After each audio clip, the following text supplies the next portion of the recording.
Hello and welcome to the Super 70 Podcast. Special report, Corona Cast with Dave Anderson.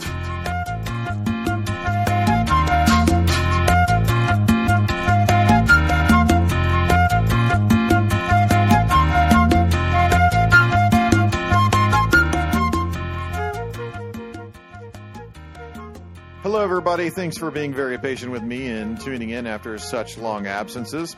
I had to basically take the first half of the year off due to the virus. I'm perfectly fine. Everything is good. It's just the professional life really ramped up because I am, I guess what you could say, is described nowadays as a very essential worker. Because of that, the podcast had to take a back seat, but don't worry, it may be delayed and we have sustained some guest cancellations, but we're not going to give up. We're going to keep at them. A short note on the numbering of episodes. I'm sticking to the 10-episode seasons, which I call decades, and everything additional to that is going to be a special report. Dave Anderson came by to do the episode on M, and we recorded another special report. In this episode, we take a deep dive into the career of Clint Eastwood, debate the roller coaster that is the James Bond franchise, and discuss the varying success of the Game of Thrones cable series. Near the end of the episode, we were accosted by our friend Kirby Wells, who popped in to share his own story and take on George R.R. Martin, and to help Dave and I untangle the spectacular achievements of Kathryn, Bigelow, and James Cameron. Join us as we drink up and we nerd out. Thanks again for joining us.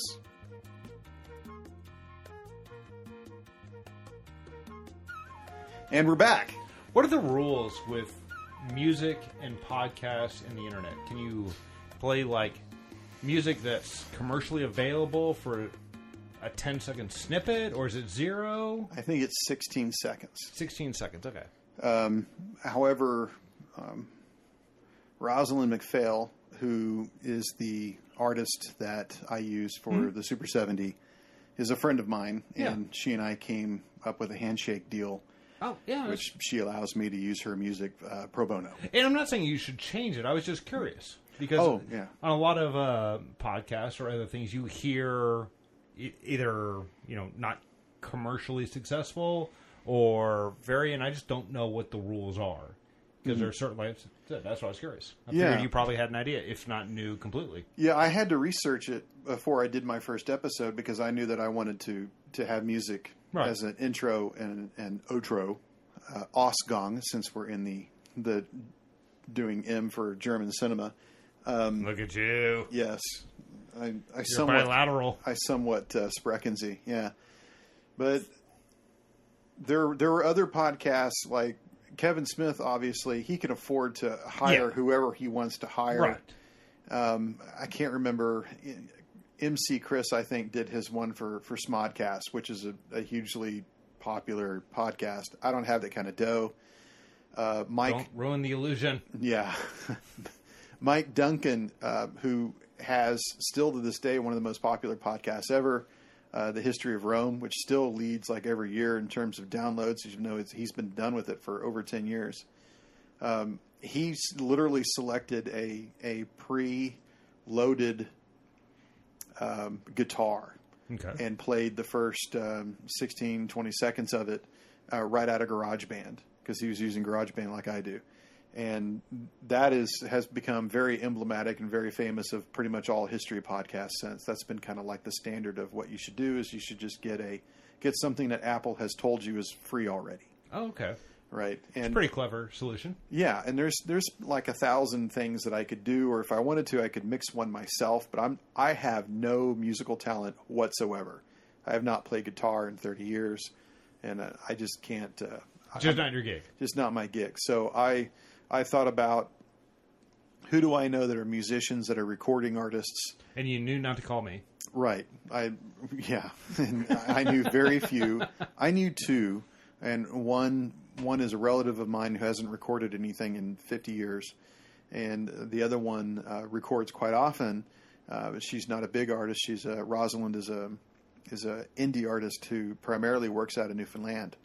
So I did a conference with her, a FaceTime, and I asked her about her songwrites, her publishing, and what I could use and what I couldn't. And she said, as long as it's 100% attributed to me, that's good. Meaning that I wouldn't have to pay any other artists that she collaborated with.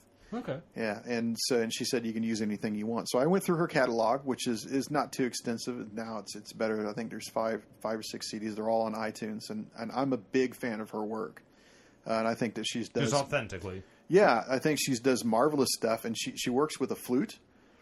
And it's kind of reminiscent of, in my opinion, like I'm a huge Dave Matthews Band fan, yes, as you know, from the 90s. And it's kind of reminiscent of the way that she uses the flute is kind of like how Boyd Tinsley used the violin in Dave Matthews Band. Gotcha. And she can really jam, and I just really enjoy her music. And so I pulled two works out of her catalog to open the podcast and end the podcast. Now, there was a time when I was using her music all the way through, and that was based on... Steven Soderbergh, when he said he was retired, but he really wasn't, and he was just throwing his energy behind his website. One of the crazy things he did was he took Raiders of the Lost Ark and he took the color out of it, moved it to black and white, posted it on his website, which I don't know how he got away with that. And then he ran like, I don't know what the hell, like someone else's score over it, like Lalo Schifrin or something like that. And I don't know how he got away with that either.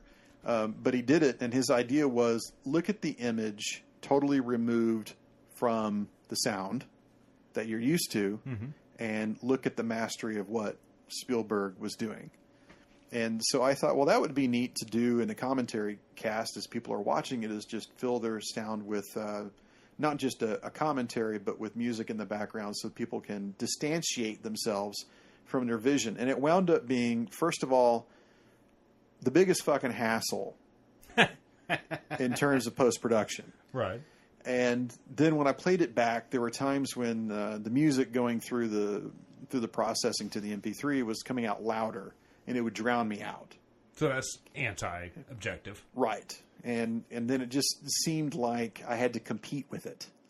And I don't want to have to compete with it. So I started to drop it. And then, of course, my mics weren't too good, so I was also using the music to mask how bad the mics were. So when I replaced the mics, I basically re-recorded a lot of tracks and reposted them without the music. There's still a couple of that have music, but then I was running out of music. I didn't want to use the same music at the time, so I contacted people on SoundCloud.com, particularly Joshua Cunningham, who did some really cool DJ work.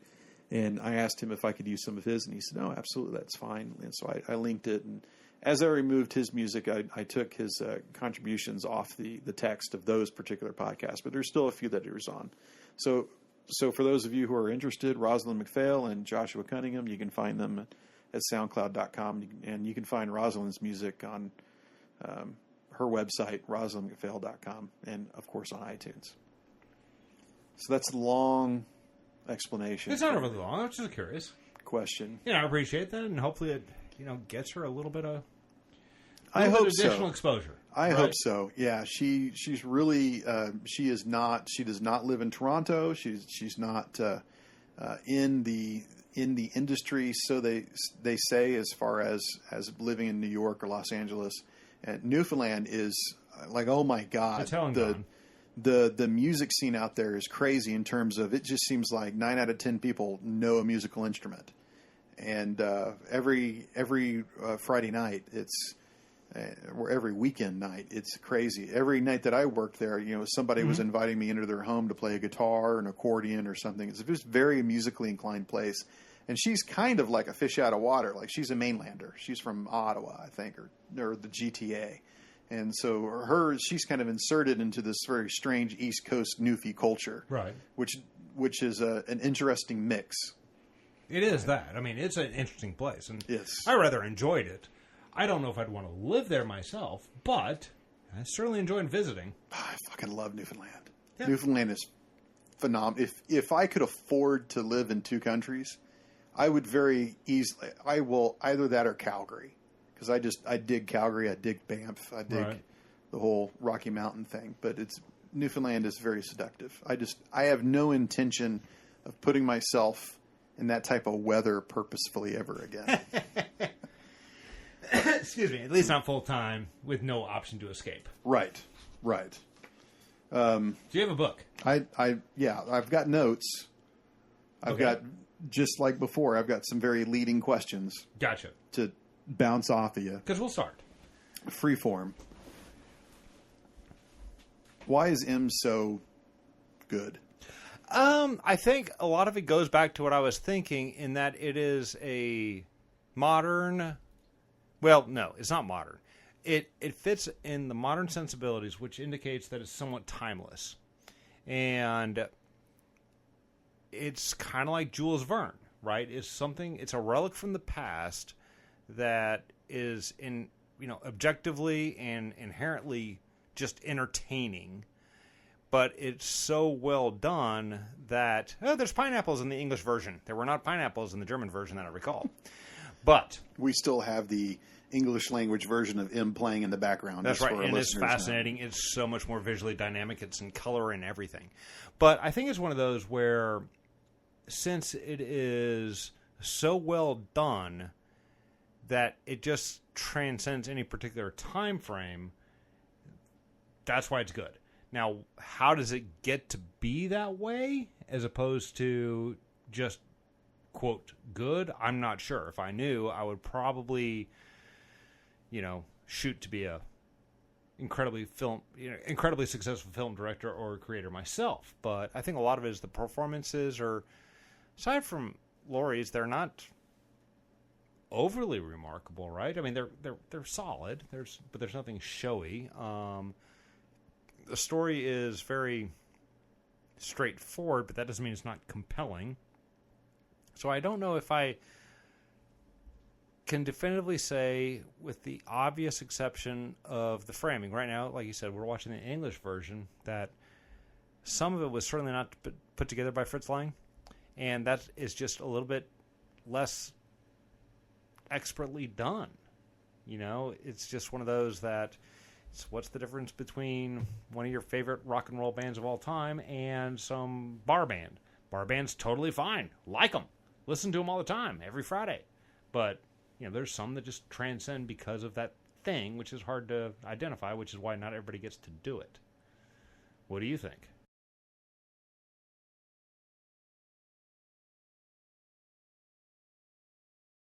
I think beyond... everything else, M is no different than any other movie in that, does it tell a good story? And is the story compelling? And are you interested in the characters? And the answer is yes. I think if you've got those three things, everything else is just... it kind of falls into transitory. Place. Yeah.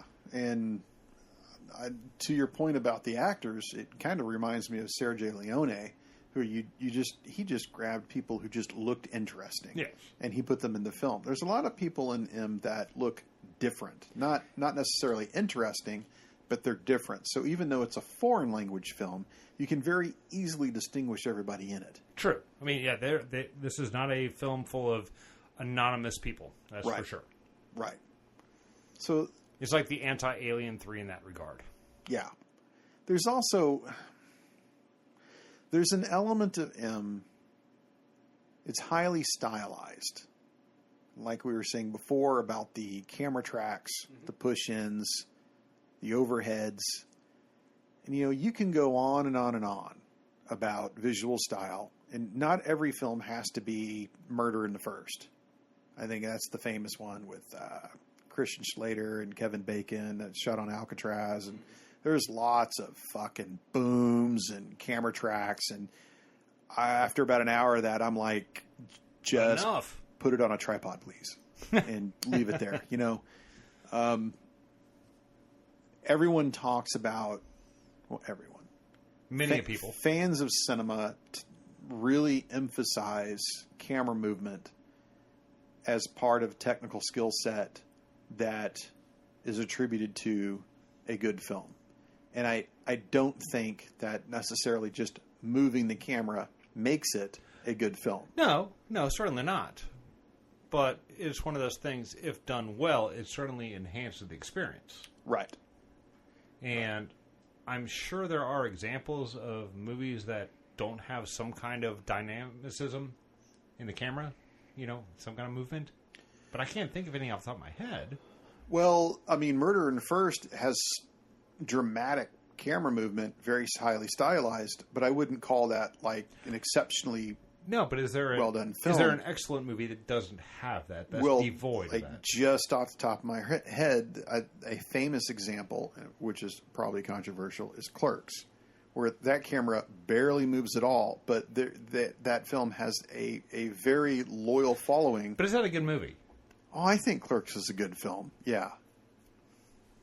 No, I don't think that it's his best film. No. But I think that's a very good film. I mean, I enjoy the heck out of it. Yeah. Right? And I think that you and I are more predisposed to enjoy it in... Because of our age group. Our age group and everything else. Indie 90s cinema, really we were in college. Fits, right?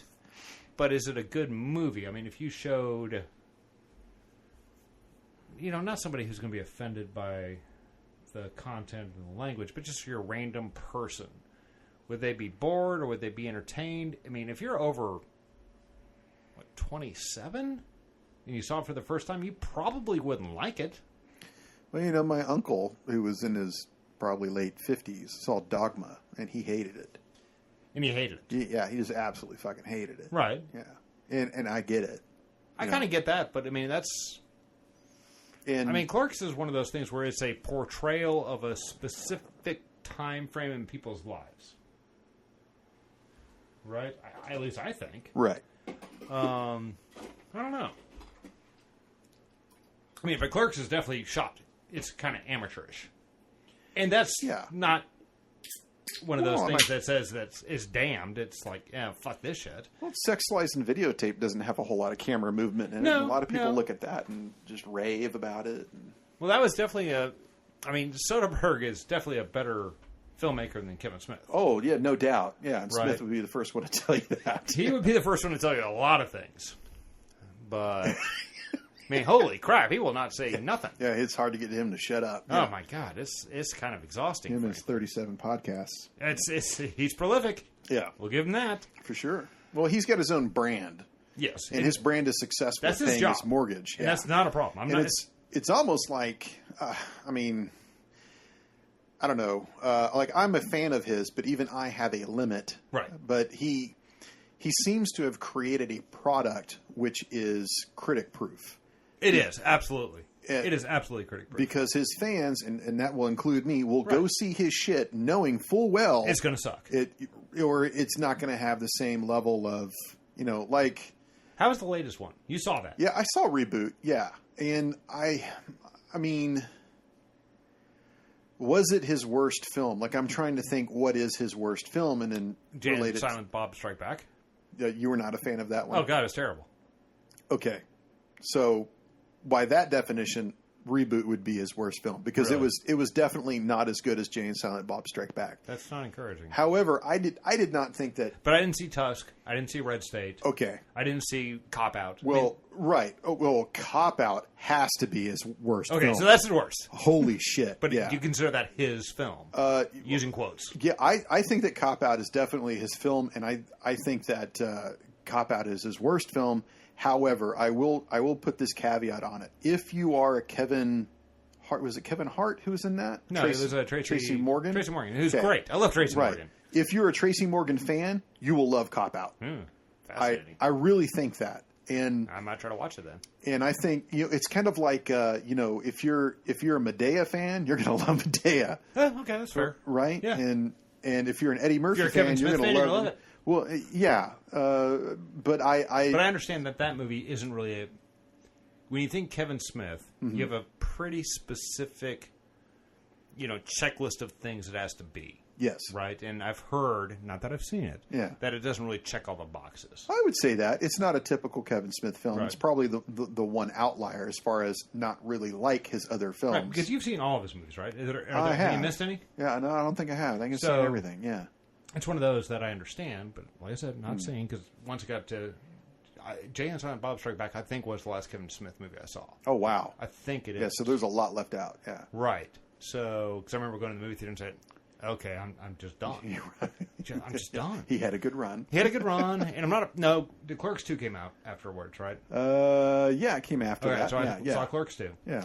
But, there are... Oh, geez, I totally flew off the rails. I'm sorry! That's okay. But it is one of those where... Yeah, but a lot of them you could, from what I understand, you could show somebody Tusk, And they may not look at it and say, oh, yeah, that's a Kevin Smith movie. But you can tell them after the fact, like, oh, that was by Kevin Smith. And they say, oh, yeah, I guess I kind of could see that. Yeah, so Tusk and Red State do not look like Smith films. But they feel like Smith films. They feel like And does Cop Out feel? No. See, that's why I wonder if it's a Kevin Smith movie. Well, I understand that there are large segments of Cop Out that he did not direct. Okay. He left the second unit a lot of leeway. And they did large sequences, like all of the action scenes. There's a huge car chase scene. And basically, he just did dialogue scenes. Which makes sense, of right, course. It makes complete sense, yeah. So, I mean, I don't hate Cop Out. I own it, in fact, because it was $5 at Target. What if it was $6? Let me think about it. All right, fair enough. Yeah. But, I mean, going back to Tusk and Red State and even Yoga Hosers. Oh, even he hates that movie. Well, yeah. I mean, I don't understand why. But he's also self-deprecating. He's just playing into it. He's playing into it. He is. I think he's trying to get people to watch it because he talks about how bad it is. Right, by siding with him. Like he bitched about Red State when it came out, and then he bitched about Tusk, and then he bitched about Yoga Hosers. He said that that's a bad movie, don't go and see it, or I made this fucking walrus flick, don't go see it. But it will surprise you that those movies aren't nearly as bad as people say they are. No, that or wouldn't they think they are. surprise me, because right now the image in my head is that it's so bad that if it's not just detritus, I'll be like, oh, that's pretty good. Right.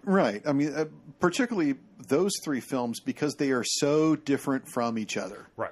They're remarkably different. Like Red State, as a political film, is just very, I won't say shocking. It just moves in different directions. And Tusk, as a horror film, trying to mix with comedy, and not necessarily his brand of comedy, but is very different from his dick and fart movies. Yeah, you don't need to stay that stagnant and always do the same thing over and over again. But it is one of those where sometimes you can really kind of tell. It's like, Hugo is a Scorsese movie. If you watched it, you probably wouldn't know that. But if somebody said, hey, that was Scorsese, you'd probably say, hey, actually, I could see that. Okay, that makes sense. Yeah, that's probably... Yeah. Whereas, sometimes it's just like, what the fuck did that person do? I can't think of any off the top of my head. They do exist, but I'm just totally blanking where... Yeah, Hugo's not bad. No, but it doesn't look like a Scorsese film. Yeah. Well, and see, but I think it kind of feels like it because it's always moving, and it's kind of, quote, alive, end of quote. Right. Okay. So, I don't know. I was just curious. How did we get on that one? I don't know. All right, fair enough. But that's what the special edition is for. That is true. This is for us. Yeah, this is. So, going back to M briefly. Yes. And we kind of covered this during the commentary, but do you see anything fascist in M? Well, fascist to me in the right now has become such an overused phrase that I'm starting to get a little bit, unstable on what the actual definition is, right? So fascism to me has always been beyond just phenomenal style, about maybe I should narrow the state, if you will, being more important than the individual. And I don't know if I necessarily see that, but I also don't know if my, definition that I just put out I want to narrow it a bit because I don't. Okay, so fascism. Oh, you're looking up the terminology. I'm not using the Wikipedia one, I can tell you that.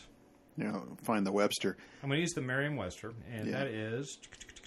From the Italian, a political philosophy, movement, or regime, such as that of the fascisti, that exalts nation and often race above the individual and stands for a centralized autocratic government headed by a dictatorial leader, severe economic and social regimentation, and forcible suppression of opposition.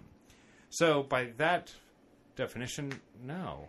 The film itself is nowhere near that. Right. Yeah, but is there any element in it that leans that way? Like I was saying before, how Shank is. So I mean, I think that the public who as if anybody's still listening, if everybody listened to the first one knows, I'm not a huge fan of, right? I don't like mob rule. I don't like the public.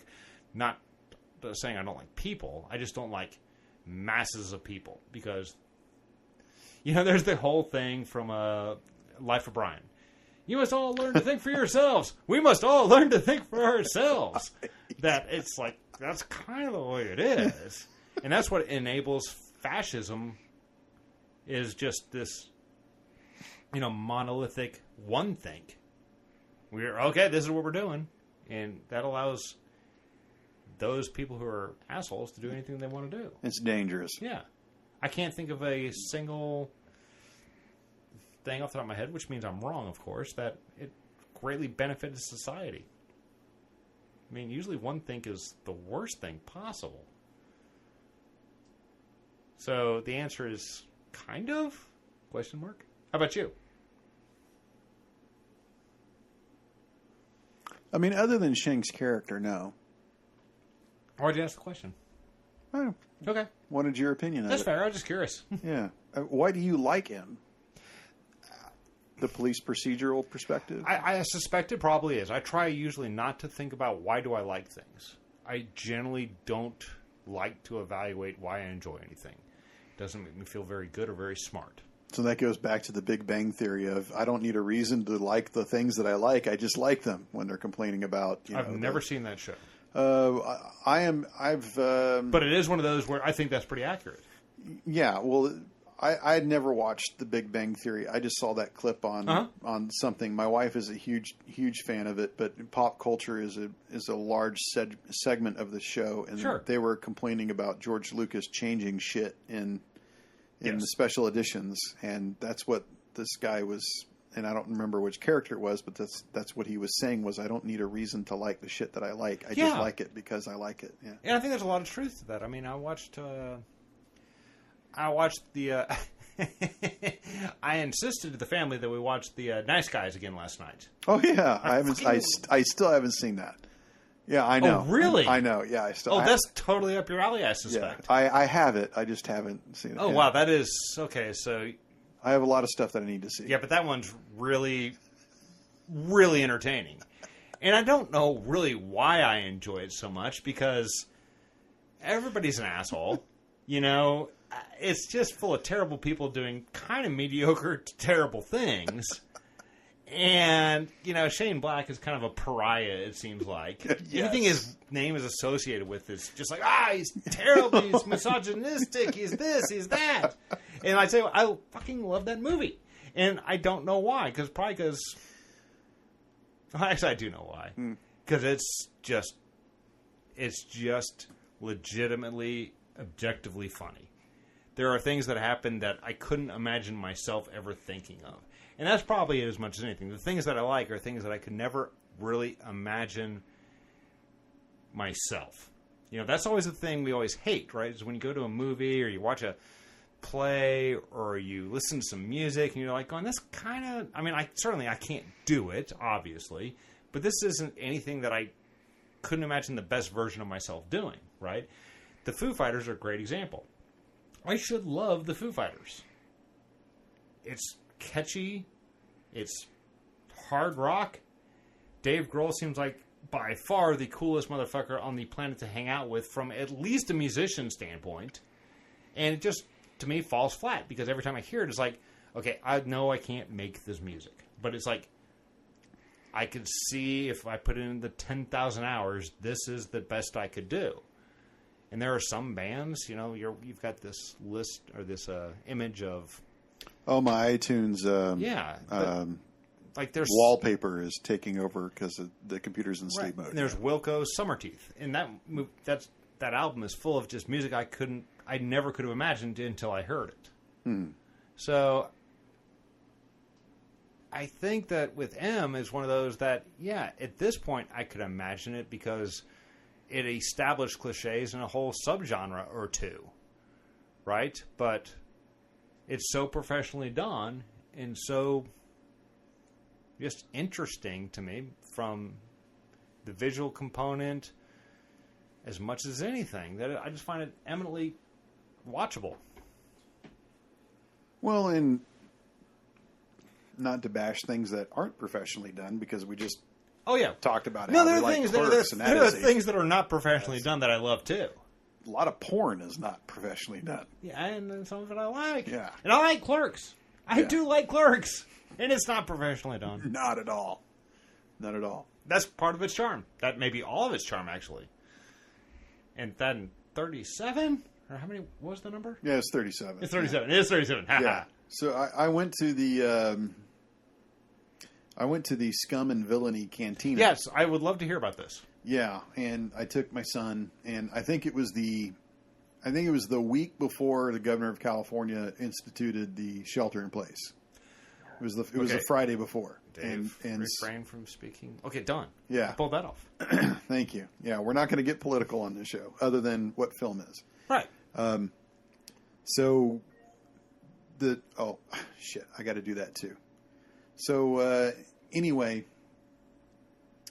Mark Bernardin is there, who's a screenwriter, Hollywood screenwriter, and Smith showed up. Very clever guy. Yes, Bernardin's got a lot of things that he says are like, oh no, that is a good fucking idea. Yeah, yeah. He seems to have that screenwriter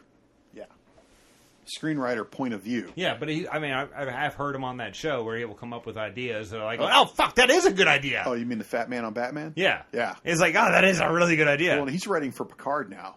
Oh, okay. Which I was like completely not like a Picard, and I wasn't interested at all. But then I was like, interested. So Bernardin's writing for Picard? I'm a little bit more interested. I'm a little bit more interested. Yeah, yeah, for sure.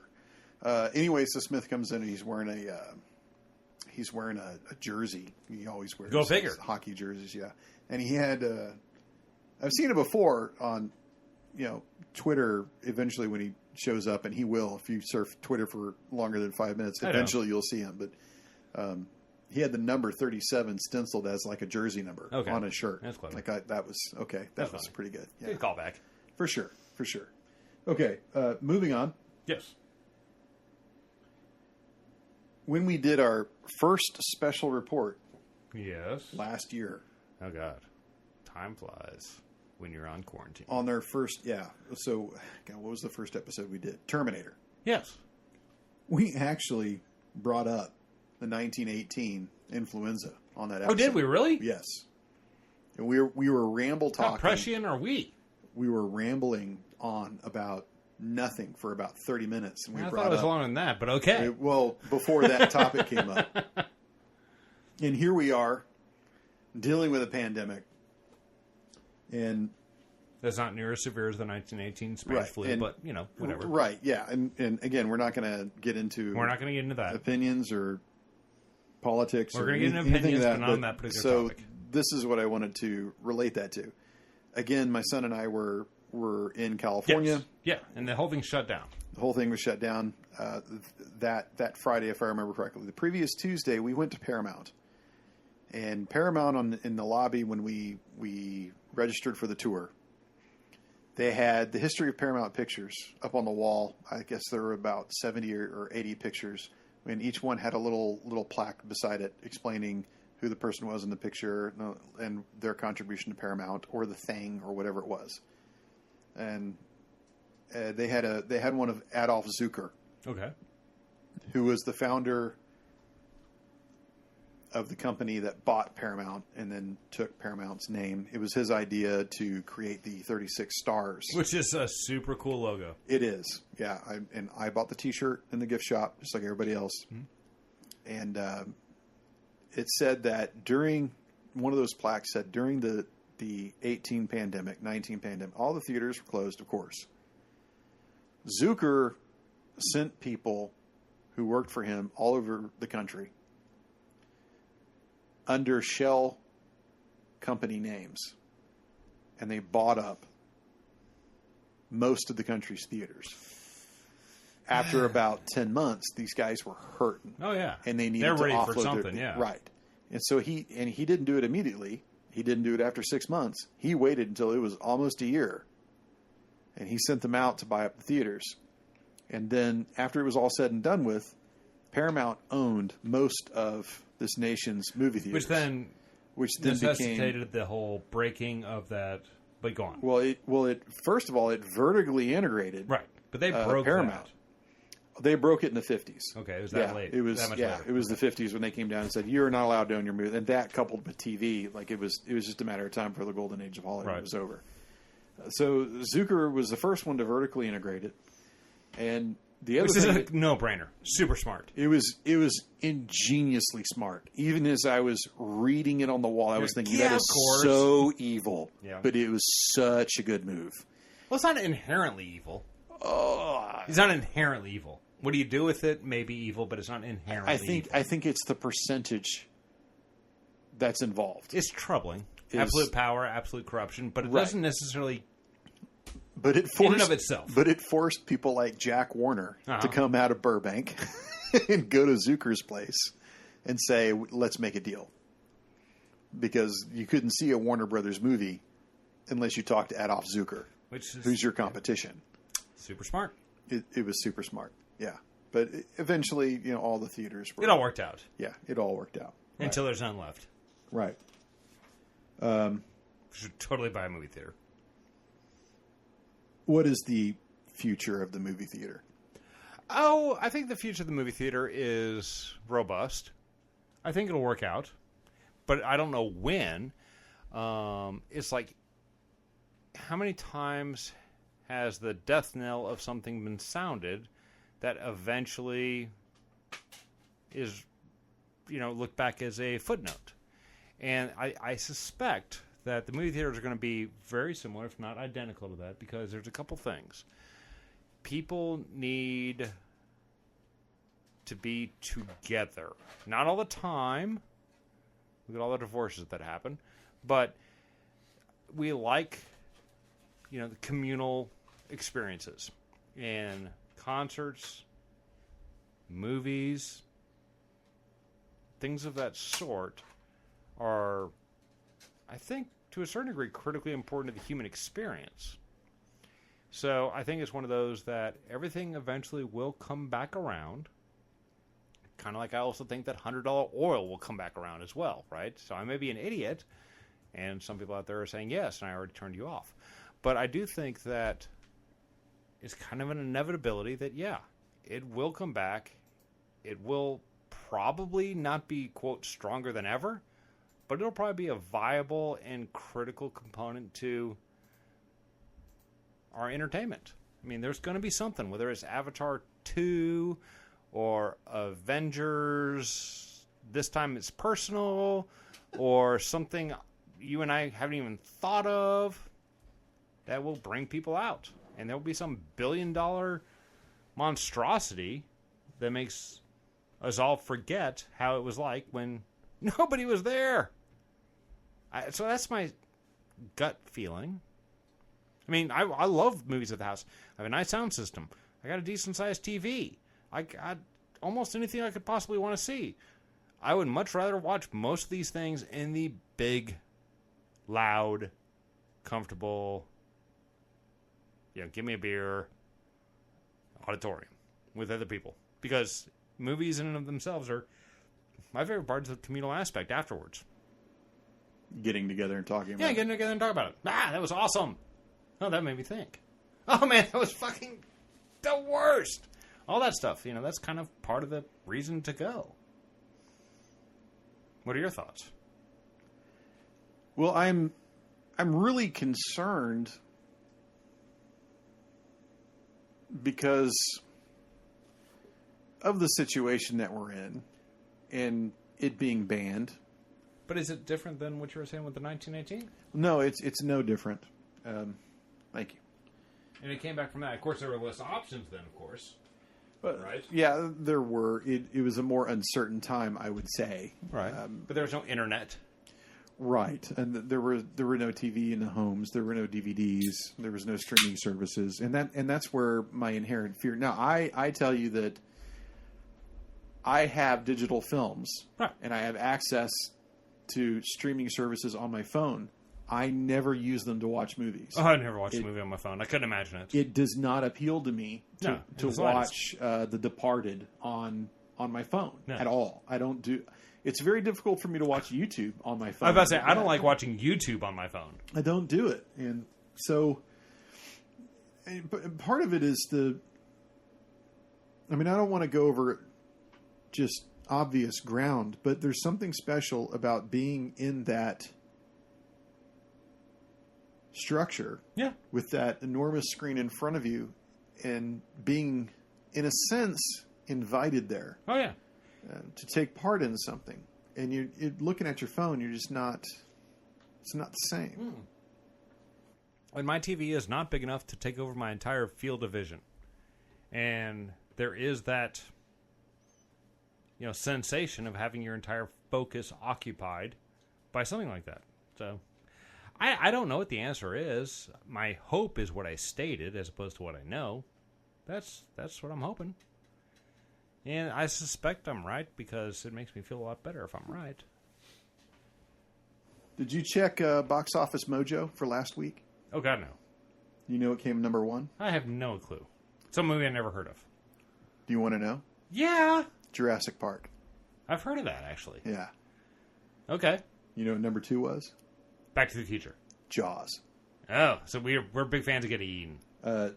Back to the Future was in the top 10. Okay. So was Goonies. Okay. And E.T. Heartwarming. It's one of those, yeah. So Spielberg's having one hell of a month. Spielberg's killing it.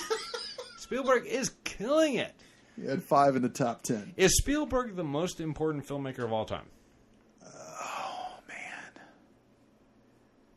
It's going to be very hard to say no. It really is, isn't it?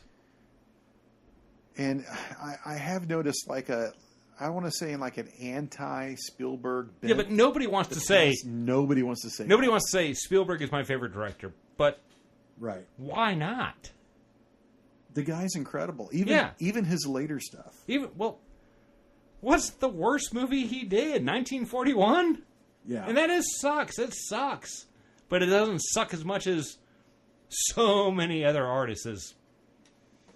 His threshold is... I don't know. There's 2 movies. I looked it up. There's 2 movies that Spielberg made and Hook. that Hook didn't sucked. make. Yeah, everyone hates Hook. There's 2 movies, but even that movie made money. There's 2 movies that Spielberg made that didn't make money. The first one is 1941, as everybody knows. Okay. The second one is Munich.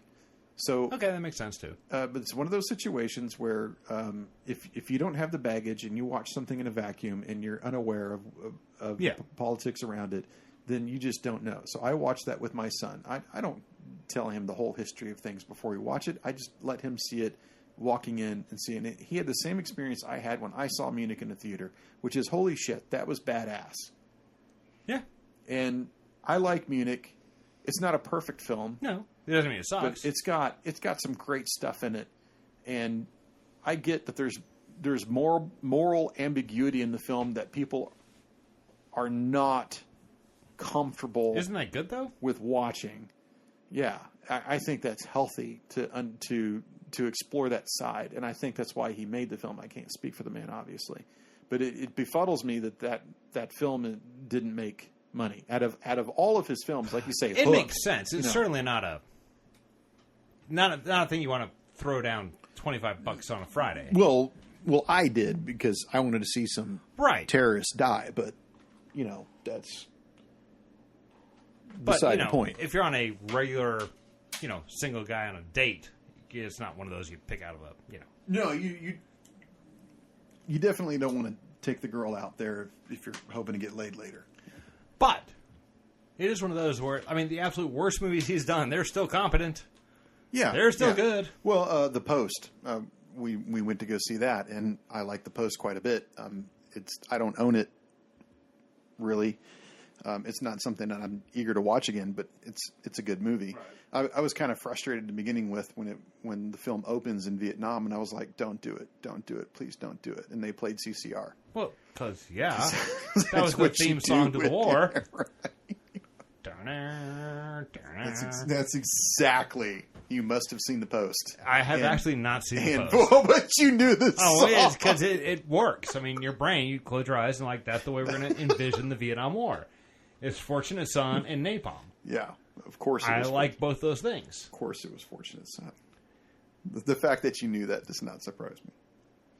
Guess that. Okay, so next week, depending on what Governor Abbott wants to do, I actually bought tickets for Fury Road, which is playing Friday night. Oh, okay. And there's a lot of social distancing going on in the theater. It's every other seat. And the two huge theaters, which are the two 70mm screens, are the only ones that they're putting people into for right now. But I cannot wait to see Fury Road on a 70mm screen. That would be pretty dope. That's exciting. It's not 3D, right? No. Thank God. No. Okay. I mean, those are the two screens that they show 3D on, right? But these are 2D. Yeah. I saw Fury Road when it came out. What was it, 2012, 2013? Is that long ago? Fucking flabbergasted. I thought it was like 15 or 16. I thought it might have been later. Not important. Yeah. But I was flabbergasted. Oh, yeah. I was fucking shocked. It should not have been that good. Yeah, it was. George Miller took a long time to get to that. And his last Mad Max movie before then was not fucking good. Oh my God, no. Well, Thunderdome is not good. Thunderdome is not good. It's got elements in it that are interesting. Yeah, exactly. Yeah, it could have been good as a narrative. Yeah, but it wasn't. That's the disappointing thing. Yeah, and it was PG-13, wasn't it? Like that's probably why I didn't like it. Fucking first problem, right? Goddamn. Exactly. It's like, are you kidding me? Okay, so Saturday I've got tickets to Raiders. Very cool. And Sunday, I've got tickets to Blade Runner. Look at you. So the tickets are $5. So it's kind of like, that's actually not bad. Why, that's a pretty good deal. Why are we not doing this? The only reason you wouldn't is strictly health. No, I'll tell you, the other thing was Blade Runner was released in November 2019. But 35 years ago... What? Repeat that? Blade Runner was re-released. Oh, re-released. Okay. Yeah, in November 2019 to coincide with when the movie is supposed to actually take place, because when it opens it says November 2019 Los Angeles. Gotcha. Right, so Warner Brothers thought that it would be funny if they really right. So Luke and I went to go see it. We saw it. It's 35 mil. I saw it on a standard screen. Was it digital production or it was digital? Okay. Yeah. I have not seen a film. Oh my God! It's been quite a while. Like early 2000s. You think it's been that long? Yeah.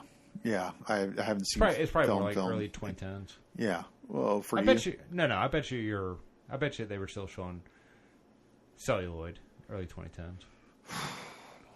Been a long time since cigarette burns. Yeah, I used to watch for that all the time. I don't think I've seen it. Must have been 2003, 2004 since I've seen a film on film.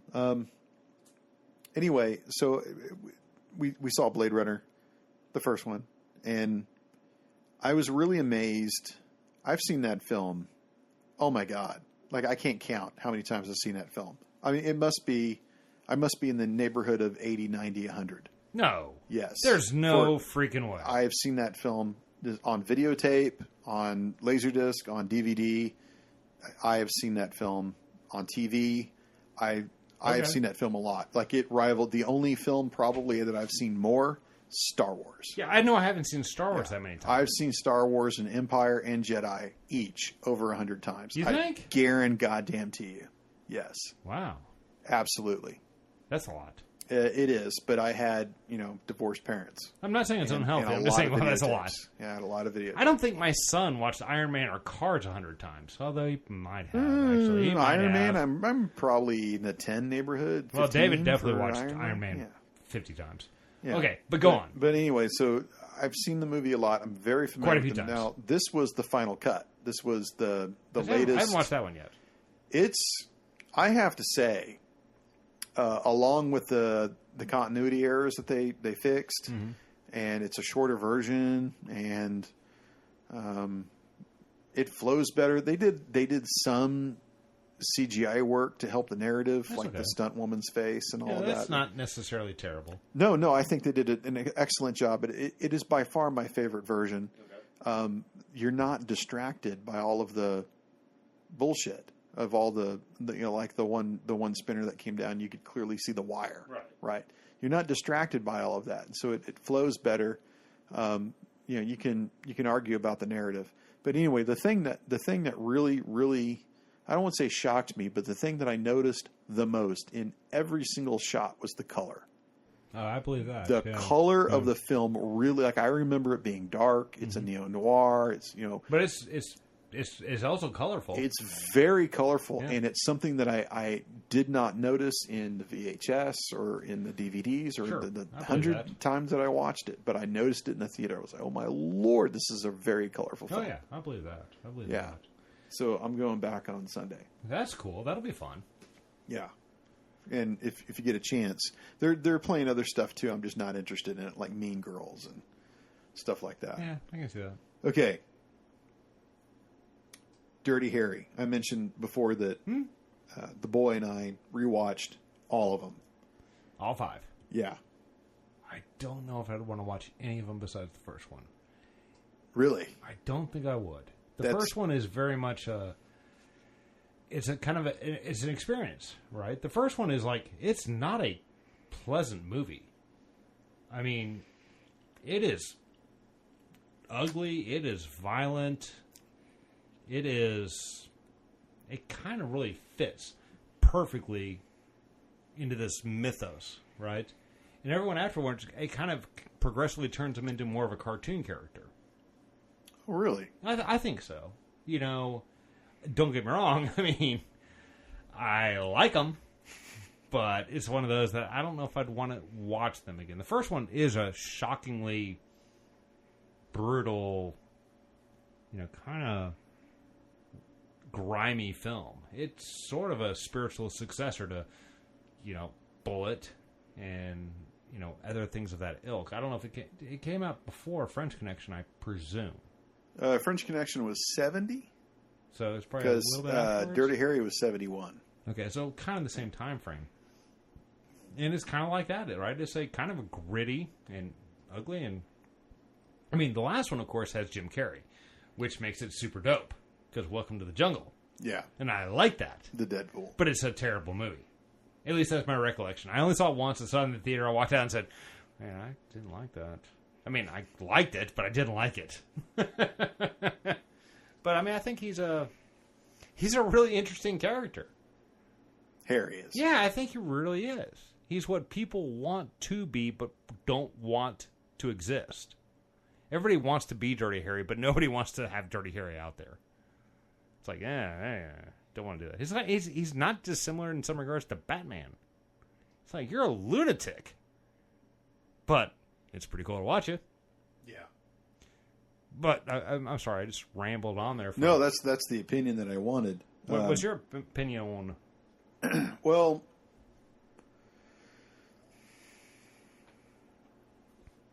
I mean, obviously, Dirty Harry is the best out of the 4 or 5. You can call it 4 because what's the one? Sudden Impact. Yeah. Sandra Locke. Yeah. Doesn't even count. Well, why did he? What was the whole Sandra Locke? I love her. I mean, I don't get that one at all. The relationship. Yeah, it's like you're Clint. Oh, you can have any woman in the world and you choose Sandra At least Locke. 90% of them. You didn't think that she was a fairly attractive person? No. Oh, okay. I mean, she's not. She's not unattractive. She's not ugly, but it's like, really? But he certainly has a type. You would expect like a Italian model or something of that nature. I'm not sure, but not Sandra Locke. Okay. I can see Meryl Streep more than Sandra Locke, which is probably why Bridges of Madison County did so well. Yeah. Yeah. And that's an odd film for him. Like Clint crying on screen. But actually, Clint's kind of really odd. He'll be an interesting reevaluation in 50 years. Oh, I see that. The trajectory of his career is just extraordinarily strange.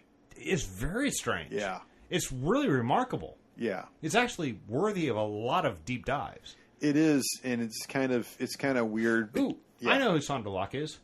Sandra Locke is the ugliest possible version of Jessica Chastain imaginable. You're welcome.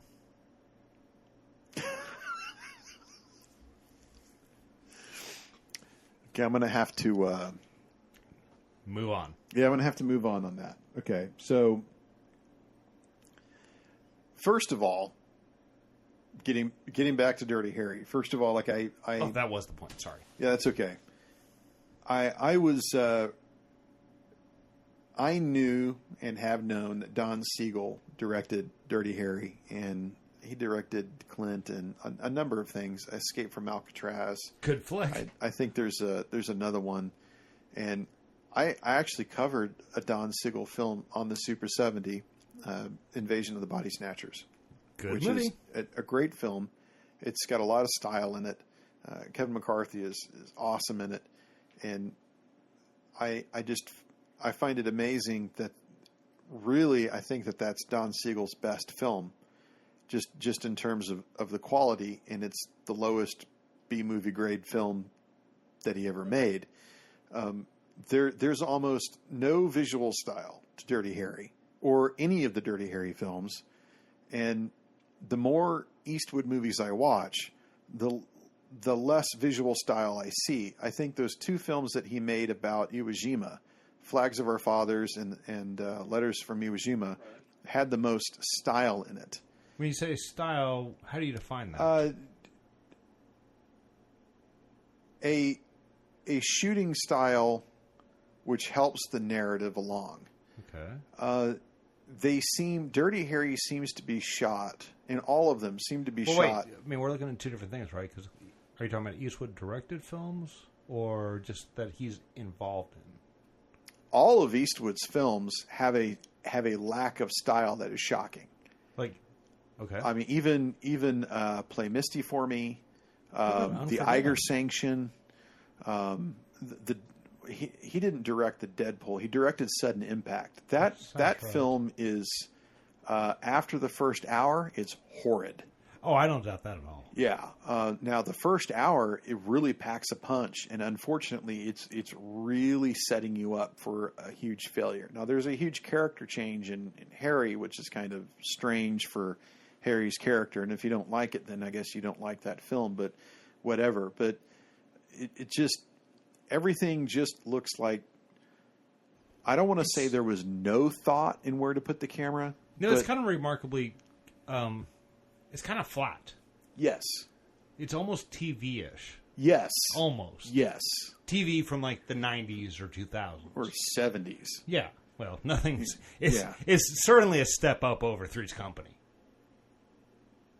And Brady Bunch. It's certainly a step up. Step up from Brady Bunch. I don't know about Three's Company. I was a big fan of that. So I was a big fan of the Brady Bunch. But it seems very stale. It seems very common. It seems very, I don't care, just get the shot. Yeah, it is certainly workmanship or workmanlike. But I think Unforgiven is a little bit different. I haven't seen Unforgiven, I think, since it came out. Right. I think Unforgiven is one of those you'd probably have a different perspective. It might be, but I just saw The Mule last year. And this is strange because I like Eastwood's films. Oh, I like Eastwood a lot, but I'll be honest with you. I've seen a lot less Eastwood films than I probably should. Yeah, well, I've seen $1 Million Baby a couple of years ago. That was my first time. With the Richard Jewell, which I liked Richard Jewell, but I do want to see that. It was the same pattern.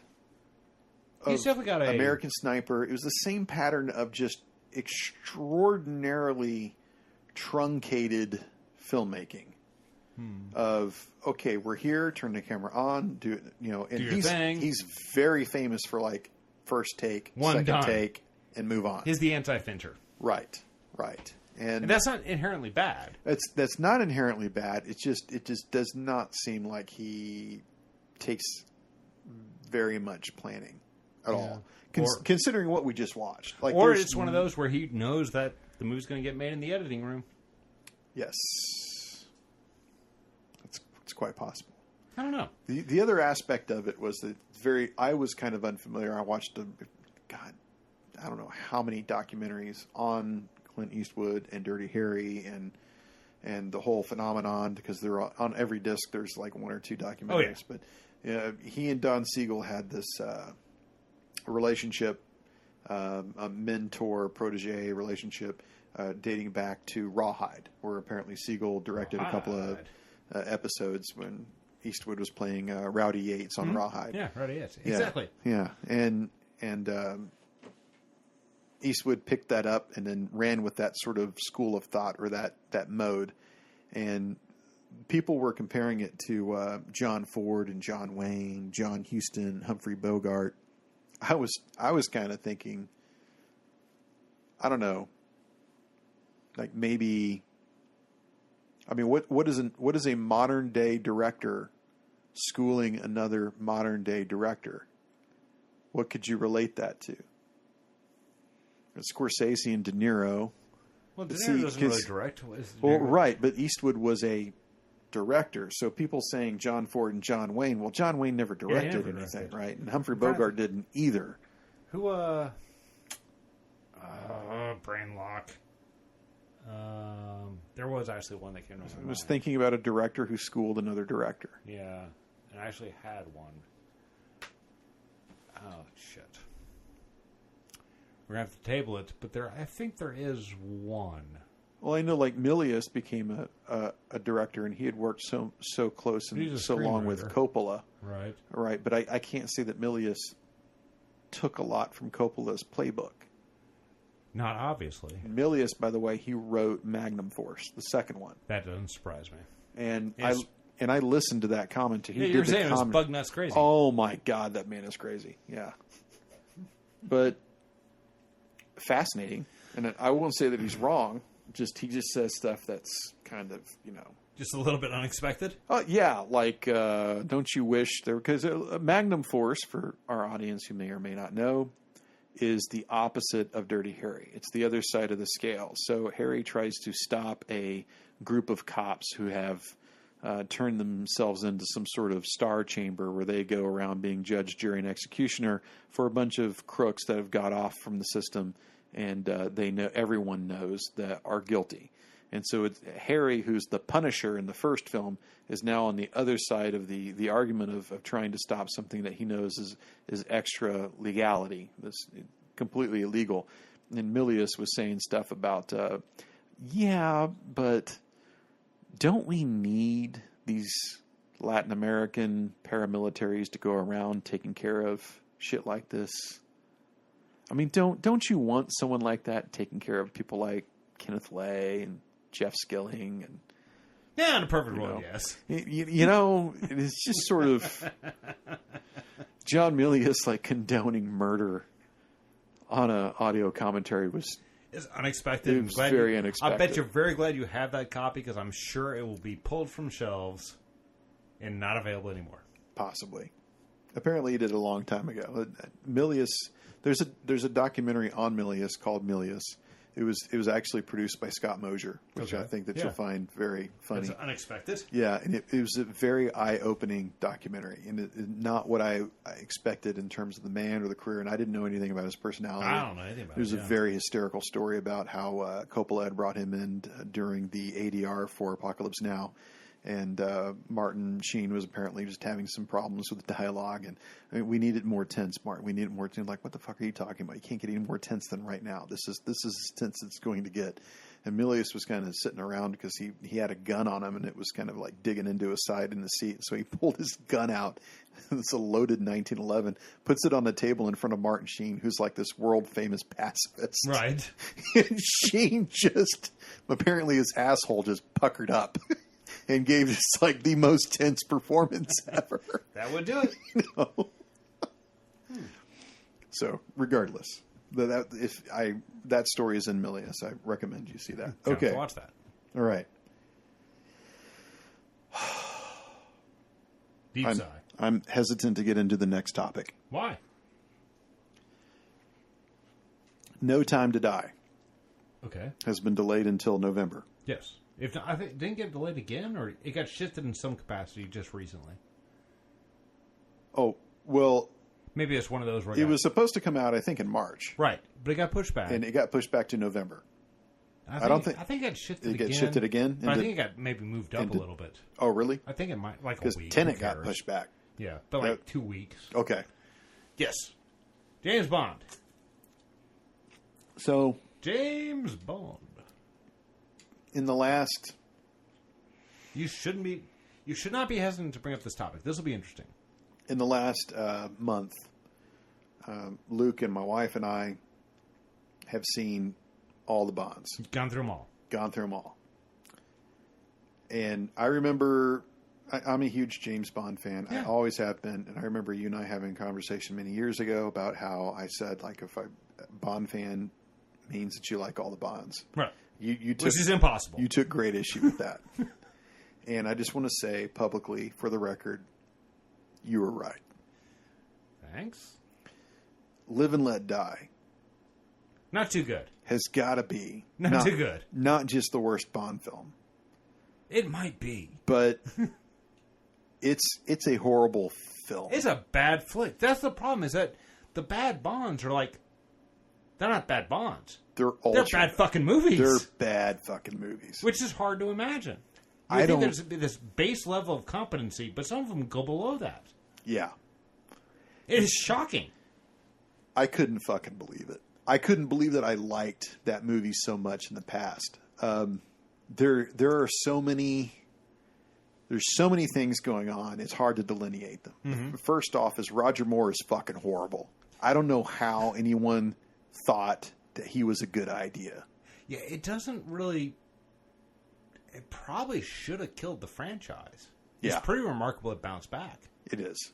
Because he probably should have killed it. Second of all, the Bonds as a whole, for the first 20 years, relied on pretty much 4 directors. Okay. Terrence Young, who did Dr. No, for instance. Guy Hamilton did Goldfinger, and he did Live and Let Die. Peter Hunt, who is their editor, who did the one-off with Lazenby on Her Majesty's Secret Service. I never saw that one. And then Lewis Gilbert, who did Spy Who Loved Me, which at the time people said was the greatest. I don't think that one's terrible. Ever. I don't think it's terrible. I might be wrong. I haven't seen it since I was in junior high. Barbara Bach is... Well, Ringo's a pretty lucky fella. Well, and they're still married, aren't they? As far as I'm aware, I think they are. So the thing that got me about Live and Let Die is, they're deliberately fucking with you. Okay, The filmmakers are, right? Yaphet Kotto. Just saying his name. There you go. Just, okay.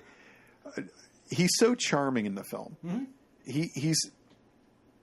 He should be the quintessential Bond villain. Yeah. And I really enjoy his performance in the film. I'm a huge Yaphet Kotto fan. Like, I remember going to see Midnight Run in the theater, and Yaphet Kotto shows up, and I'm like, fucking yes! That's how I feel about David Keith. Yeah, David Keith is great. Yeah. He's in the Nice Guys. Is he? He is. Oh, one more reason to watch. I think you should watch it.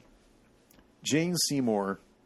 Beautiful. Has always been shocking. Just beautiful. Shockingly sexy. Yeah. And if there's ever a reason, if I ever want to watch Live and Let Die again, it'll be because of Jane Seymour and that's an okay reason. Yeah. Not the reason you want, but it's okay. But there seems to be no other goddamn way that I could ever put that disc in again. Yeah, I can see that.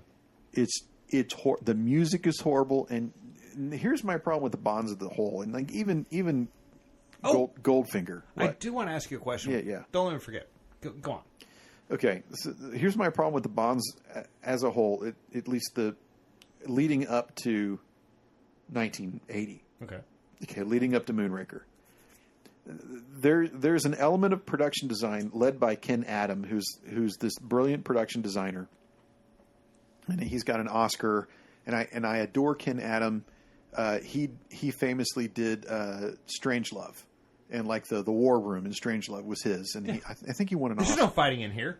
Right, there's no fighting in the War Room. Yeah, and he designed the 007 soundstage, which was the largest soundstage in the world, where they had the 3 submarines in Spy Who Loved Me, and the guy is just a genius. I don't want to take anything away from him, but there's an element of the Bonds which looks extraordinarily cheap, where you see a lot of the editing moves, and the editing moves are just like, well, why didn't you just fucking shoot from a different angle? Yeah. Or why didn't you just choose to do something else? Why did you have to do that? And even in Goldfinger, where you see like a matte painting with an explosion, and it's like, oh my God, that looks horrible. I have seen other Bond films before this that look way better than that. There's only 2 before it. Everything in Dr. No. Dr. No has its problems because of, but I like it. I mean, they don't seem to be low budget problems. They just seem to be sort of directorial problems and editing issues. Right? It's not quite there, but I don't mind so much. I really like Dr. No. Sure. I like it quite a bit. Way more than Goldfinger. But I don't think of Dr. No or From Russia with Love as any degree of scope, right? They're very small, which is great. It works great. They're very small, contained stories. And Goldfinger is the first one where they really started to expand it. So I could see where... That's right. You know, some of that stuff just isn't up to par, so to speak. But I think they're still... I mean, I think Goldfinger is my favorite. That's a lot of people's favorite, and I completely get it. But there are scenes in Goldfinger where it's like, Jesus Christ, just as a special effect or a visual effect. Sure. You see other films that are contemporary to that are way better. Yeah, but... And you have to ask yourself why, because the Bond films were so successful, and they made so much money. Why isn't it just as good as a contemporary film? Goldfinger was the third, right? Yes. It wasn't the sixth. But it was 1964. Yeah, I mean, point. it's you know... Well, I like it because the Aston Martin is...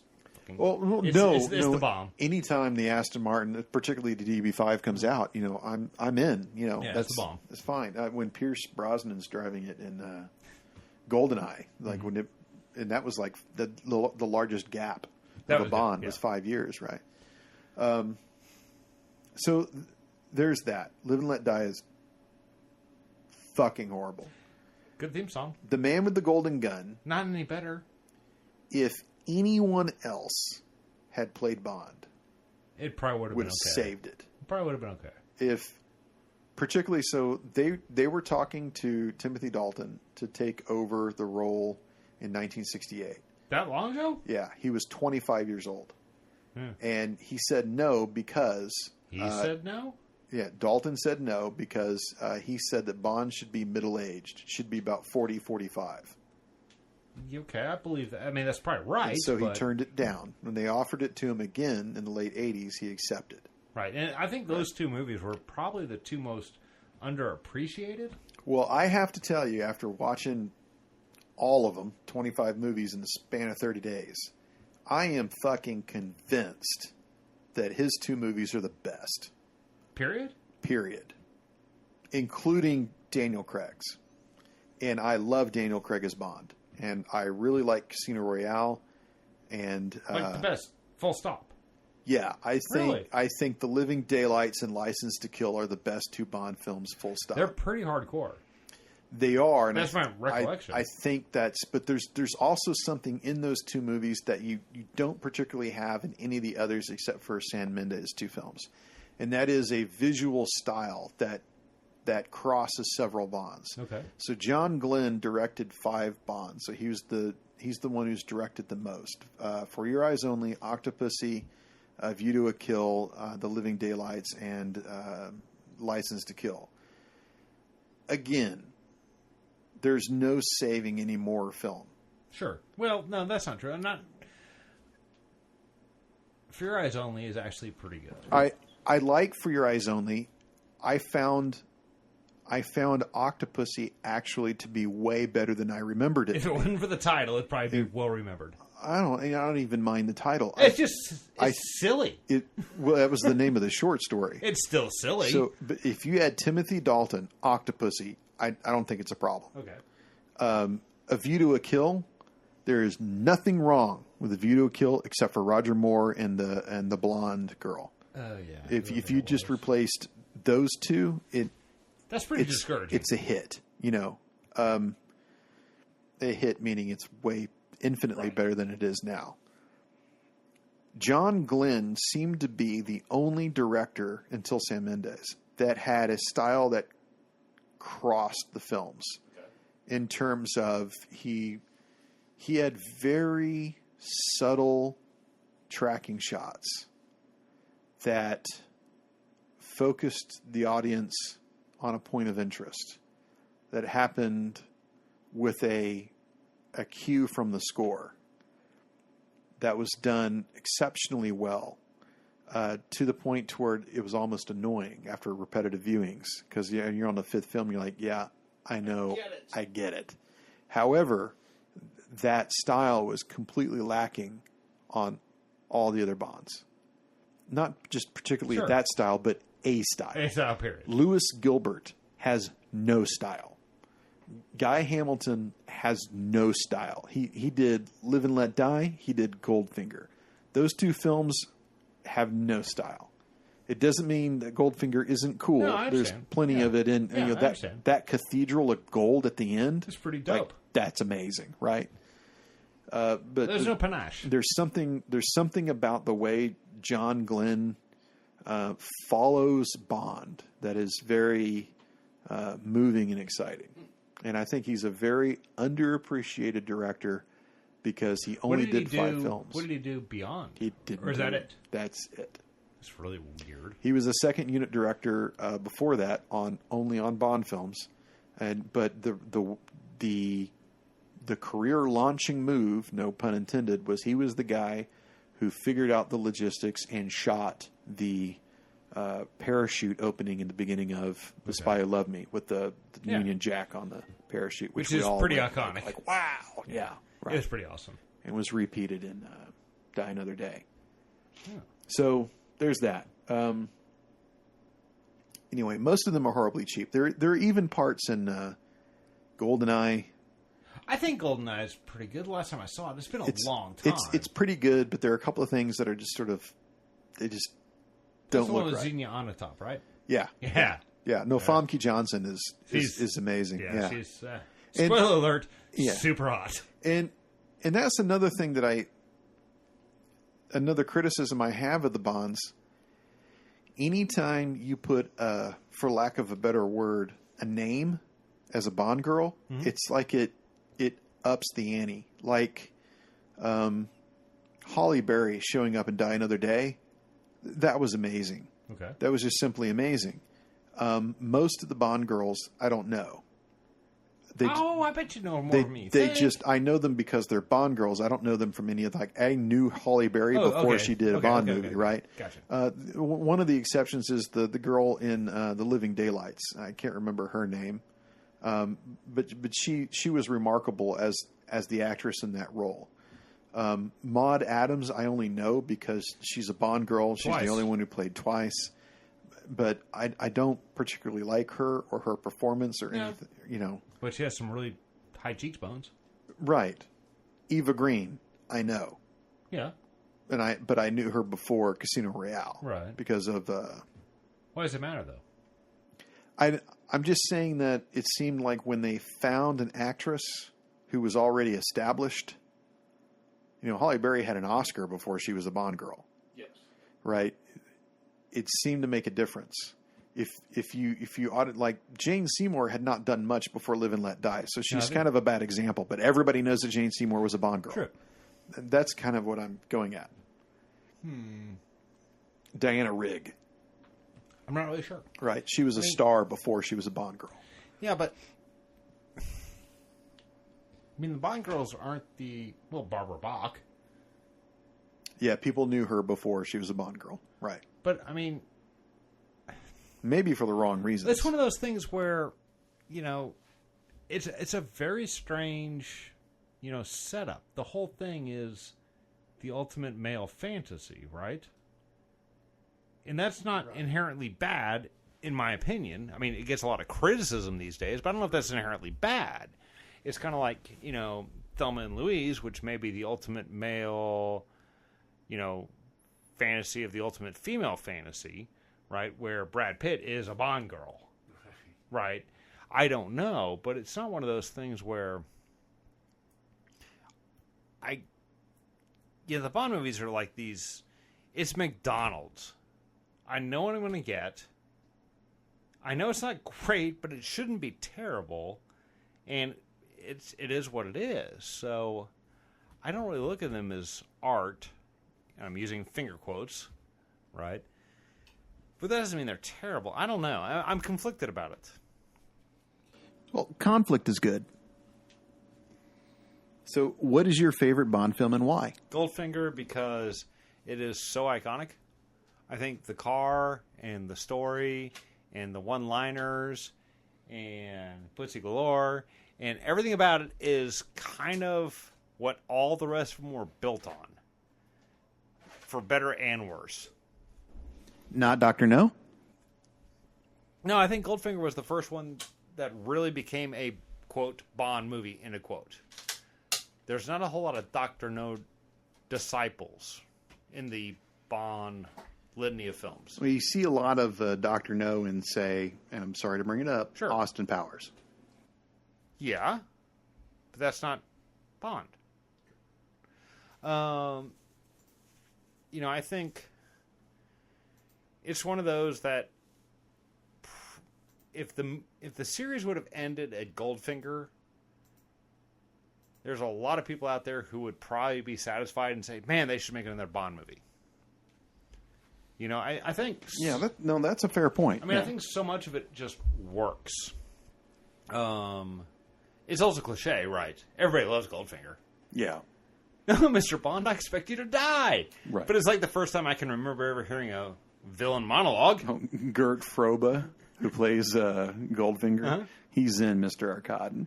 Is he? Yeah, you'll see him. He'll pop up. You're like, oh, you're a fucking Mr. Goldfinger. Wells, I expect you to die. I just think so much of that movie just hit so many beats that we didn't even know. You know? I think that's my favorite. So if you pull that one out, right? Because that one's the cliche for a reason. Yeah. It would probably be... Fuck, that is a lot harder. From Russia with Love? I'm very partial to the Connery ones.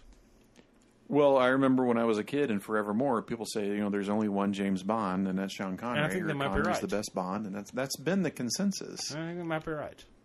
Although I concur with you. I think the Dalton ones are criminally underrated. Yeah. If they would have made 4 of those. Well, it just seems like... And I really want to like the most recent ones. I really do. Yeah. And I haven't yet, but I really need to watch them again. I like the most recent one. I like most Bond films. I don't want people thinking that I'm not. No, I'm just you're more not critical. slacking them. Right. I want to like the Daniel Craig ones, though. I want to watch those again. The Dalton ones just seemed cut from a different cloth. They're mean. The Living Daylights just seemed like a hard-boiled Cold War spy film. Hmm? And it was a little... Are there even any gadgets? There's a couple But, I mean, there's really not yeah. much. It's not built on that. It's not, not like the Moore ones. Right, the Moore ones are built on M, right, or rather Q in gadgets. Yeah, and they tried to get away with that with, the scene in For Your Eyes Only when the car blows up, and there's pretty much no gadgets after that. Right. But, you go into Octopussy, and there's almost no gadgets in that, but they make a comeback in A View to a Kill. And there's gadgets in the 2 Dalton films. They're just not overarching. It's an addition to type of situation. Hey, the gadgets are fine. Yeah. I mean, I love Goldfinger, and it's got gadgets. It's tons of gadgets. That's the one that's kind of made gadgets. But it's kind of one of those that kind of set up this archetype. Right. But everything else went overboard. Oh, for sure. Just ignore me. I'm trying to focus on something else very briefly. Okay. What is the best film you've seen on Netflix lately? Oh, shit. That's the problem, because I haven't watched a lot of Netflix. Netflix has lost so many, films that I have not been watching a lot of films. When you say Netflix, you mean Netflix proper, or Netflix is in streaming online? I mean, I'm guessing if you don't watch a lot of Netflix, I should just say, what's the best film you've seen lately? Or what's your favorite? Pick one out lately that you just like, wow, that was awesome. Well, the thing I've been totally addicted to is HBO Max. Oh, really? Yeah. I have HBO Max included in my internet package. And the library is remarkable. I mean, it is a shit ton. Metric shit ton. Not the Imperial, it's metric. Of, classic films. They got the Turner Classic Movies library. So I've been HBO Max does? Yeah. Oh, I thought the Criterion Channel had that. There's a lot of Criterion films on HBO Max. Sans all the extra features. Right? It's just the straight movies. I would say it's maybe 20% of the Criterion Collection physical copies. Really? I mean, it's a pretty decent percentage. So probably the best movie I've seen in quite a while was on that, because I've been watching a lot of that, and it's probably Adam's Rib. That was a really, really, really, really fucking good movie. Yeah, I read your Letterboxd on that. Yeah, have you seen it, or have you seen it? No, I haven't at all. But it's so worth watching. But I keep up with your Letterboxd pretty faithfully. Like anytime you post a review, I look at it. It's a shockingly well balanced and modern movie. Again, it's kind of like him. It's like, wow, I could see this coming out right now. And kind of like him, if they redid it and came out now, it would probably suck. But it was done then and done well. So that's probably the most recent, surprisingly good movie. Or movie I wasn't or I hadn't seen before. Because I'm like anyone else, right? We have a tendency to rewatch the things that we've already seen, or watch things that we feel pretty confident are going to be, they fit our parameters, whatever they are. All right, I got to go let somebody in who's going to spectate for the next 30 minutes. Okay. But while I'm gone, I want you to tell me why the fuck you like Game of Thrones. Oh, okay. This is an unexpected phenomenon. You stay right there. Am I still talking? Yes. Into the microphone. Yes. Why do I like Game of Thrones? And then I'm going to rebut. Rebut. I mean, my whole thing is, why wouldn't you like Game of Thrones? I mean, the first 5 or 6 seasons are really an interesting political... I mean, I'm completely baffled. We have a guest. Have a seat. Kirby! Hey, guys. How's it going? Okay, you were saying about Game of Thrones? Well, I mean, it's kind of... I kind of stopped. No. Okay. Go ahead. Okay. I feel like I'm getting set up. You want to hit pause? No. Okay. No, he's here to spectate on the last bit of the recording. Okay, hang on a second. I have nothing to add. So. It's good to see you.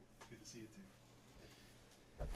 All right. The reason I like Game of Thrones is that I find it a very remarkably well realized universe that's full of politics that I find compelling, violence that is exciting yet horrifying, and just a storyline which touches on modern day politics and life, but at the same time connects it to a past that never existed.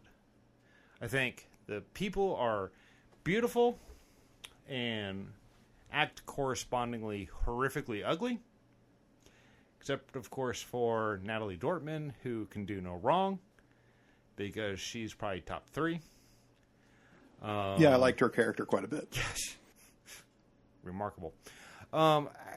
Aside from the last 2 seasons, I don't know why people wouldn't find something to like about it. So I'm kind of baffled by the whole thing. Well, you gave me your entire collection. Yes. And I have not given a very compelling reason for anybody to watch it. I know that.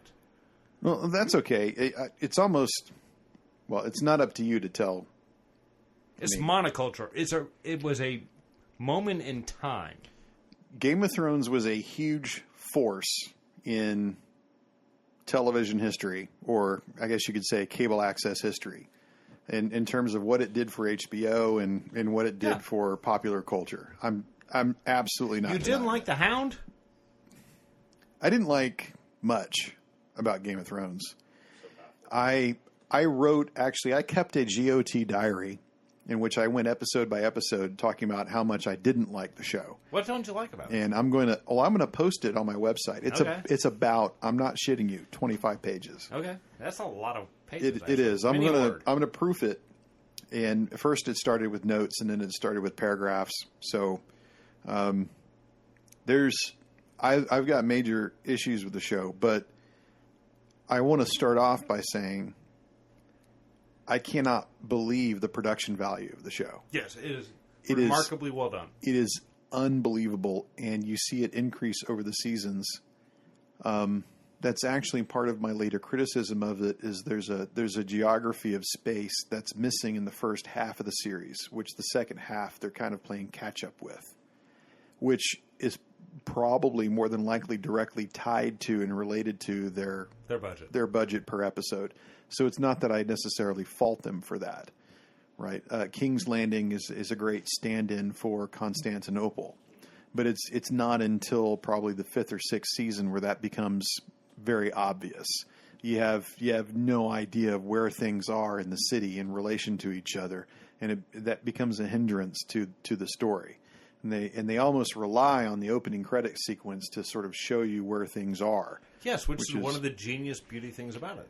Right. However, then you find out in the last season how almost big doesn't count. How big Winterfell is. Like Winterfell looks like looks like Helm's Deep. It looks enormous. And so for the previous 7 seasons, all you see is the fucking courtyard. Right. And so that was just I really felt disoriented by that fact. I understand that people are not a big fan of the 8th and last season, and I understand the reasons behind that. I liked the last season. I liked it a whole lot more than the previous 7. I'll tell you that. Really? Okay. Yes. In a nutshell, what's your disconnect? What's your biggest thing that you just don't? My biggest disconnect for the show is the character motivations for everything that they do. Really? It so I think seems that's very clear and well presented. They just don't make sense. They're very clear and very well presented. They just don't make sense. How they don't make sense? Everyone seems to be making extraordinary decisions for a short term. Kirby just stood up. At least because you can't see. For the short term, that does not really benefit them at all. Cersei being the prime example of every fucking decision that woman makes for 8 years has a negative impact. She doesn't know when she's making the decisions. How can she not know? Okay, let's pause. It is amazingly bad. Pause. Just pause. Do we need a cigarette break? We need a cigarette. Okay. I'm baffled. All right.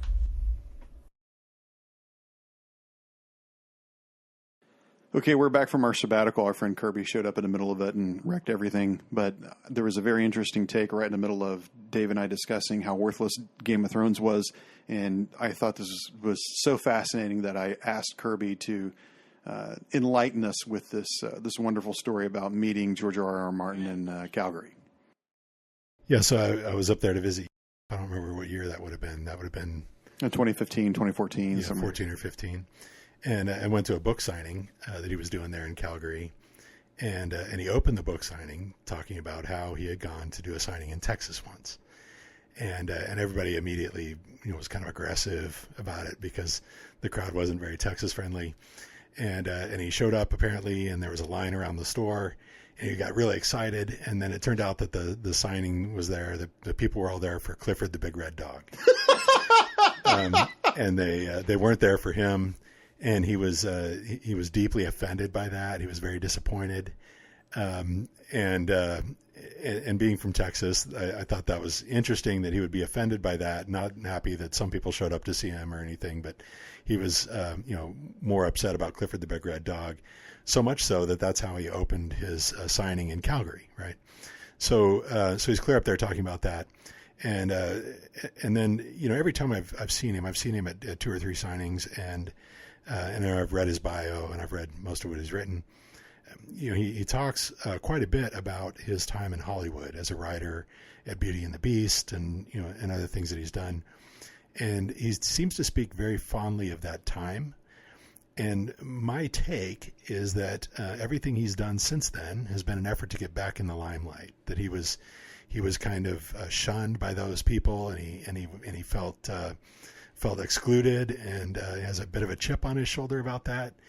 And so I think as soon as the show was a hit, he was vindicated, and he just moved on. I don't think he's got any interest left in it.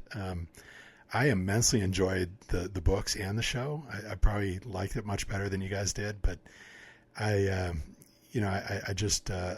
don't feel like it was a good investment at this point, or that he's vested in finishing it. I don't know. So I enjoyed it, but anyway, that's my take on him, and I don't want to get into any chip you might have on your shoulder. But no, I have no chip. I just have a point of view. Yeah. So I got one more question for you, Kirby, which just left out the window because I think I'm literally on my 6th or my 7th beer, and I had a lot of Kahlua before that in my coffee. Okay, Beauty and the Beast. Yeah. He said he was a screenwriter for that show. Yeah. Okay, I was unfamiliar with this. So, what is your take on Beauty and the Beast? I saw a few episodes of it. I don't know. I mean, and what do you remember of those episodes? It was like a romance TV show. It was competing with like I don't know, Fantasy Island or the Love answer. Boat or something. Wrong answer. Was my take on it. I don't remember it that much. The first and last answer to any question involving a Beauty and the Beast is I remember Linda Hamilton. Yeah. Okay. Do you remember Linda Hamilton? I was gay until I was 18. But do you remember her now? Fuck is wrong with you? I admire, I appreciate Linda Hamilton. I don't remember that she was in that show. I wouldn't have watched any of it without some hot chick being there. I just didn't remember that it was her. So I think I was more hung up on Moonlighting. What was her name in Moonlighting? Was Sybil Shepherd. Yeah, Sybil Shepherd. She was much more my speed. Another at the Bogdanovich time. reference in the show. Yeah. I was. I think I was so madly in love with Sybil at the time that I was busy trying to become B.A. Baracus and find out how I was going to. Not David Addison? No. Okay. B.A. Baracus. It's strange because you just made a reference to maybe you were gay, but you're going to dump David over Sybil.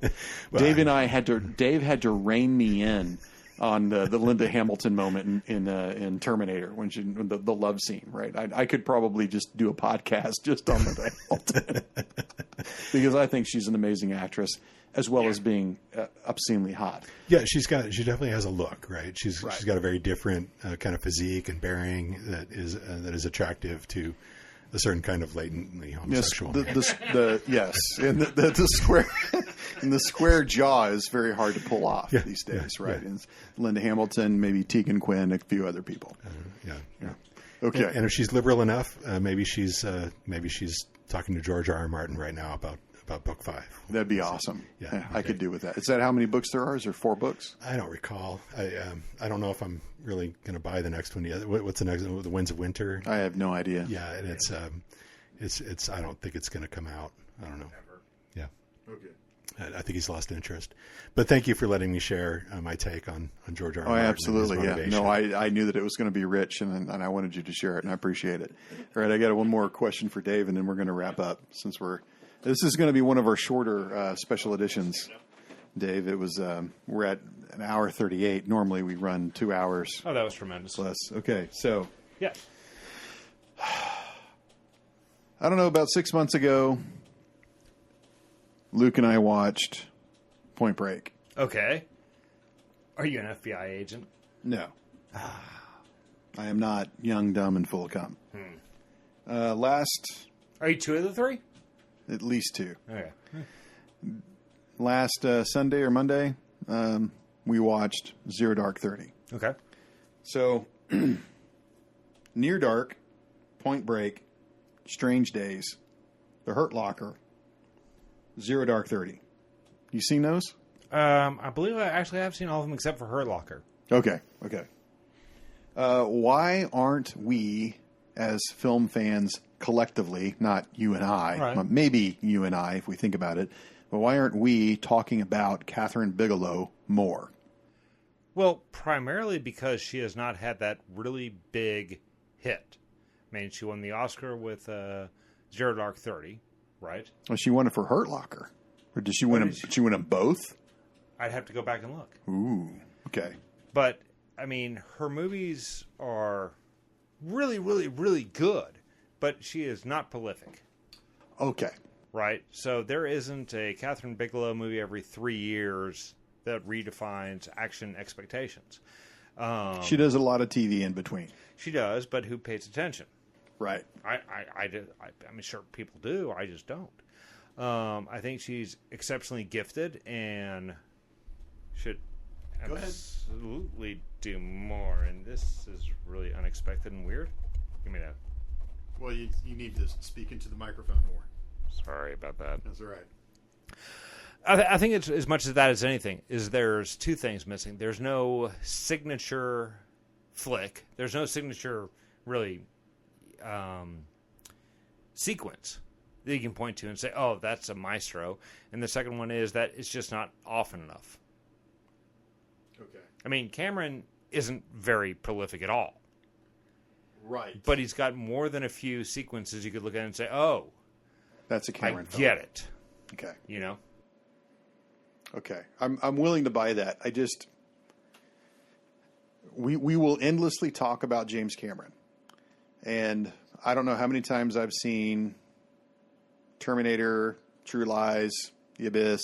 I love The Abyss. Right. Even Titanic.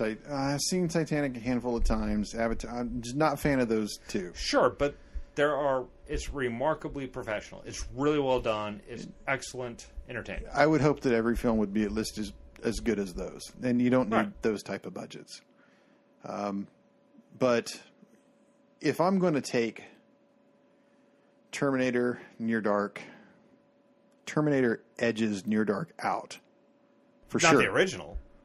The original Terminator. Isn't better than Near Dark. I think Near Dark is much better than the original Terminator. You surprised me with that. Oh, really? Yeah. You're welcome. But having that opinion makes me want to doubt that, and I might reinforce it. I'll have to see Near Dark again because I love Near Dark. I love it. No, I mean, it's not that Terminator's bad. Yeah. No, of course not. Of course not. Right. But then you go on to, Point Break, The Abyss. Man. Point Break is probably better. Yeah, I think so. And I know I've seen Point Break more. Oh, absolutely. Yeah. And so then you go down to Strange Days, True Lies. Or Aliens. Or, Aliens. I mean Aliens, that's a freak of nature. Strange Days isn't very good. It's a great idea that doesn't work. Right. And I don't think that it's poorly executed. I just think that it just moves in the wrong direction. Yeah.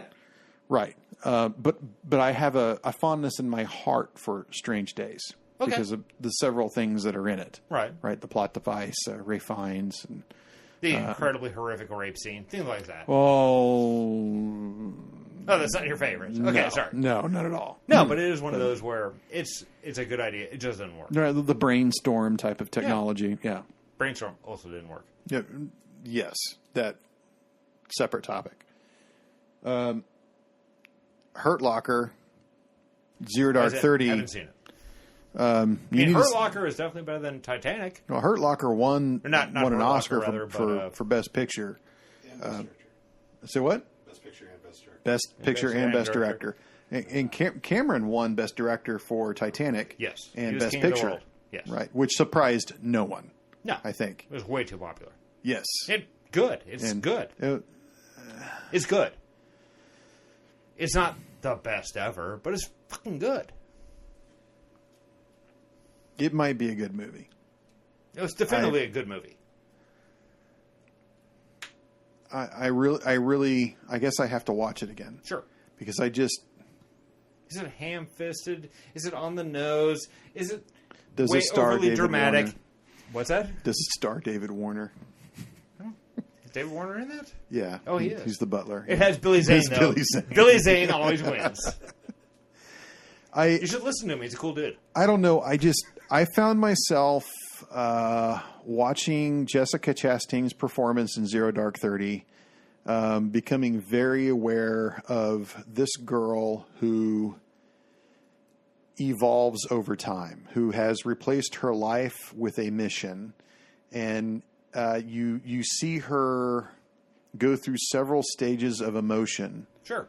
And by the end of it, when she realizes that effectively there's her reason for existence after 8 or 9 years is gone.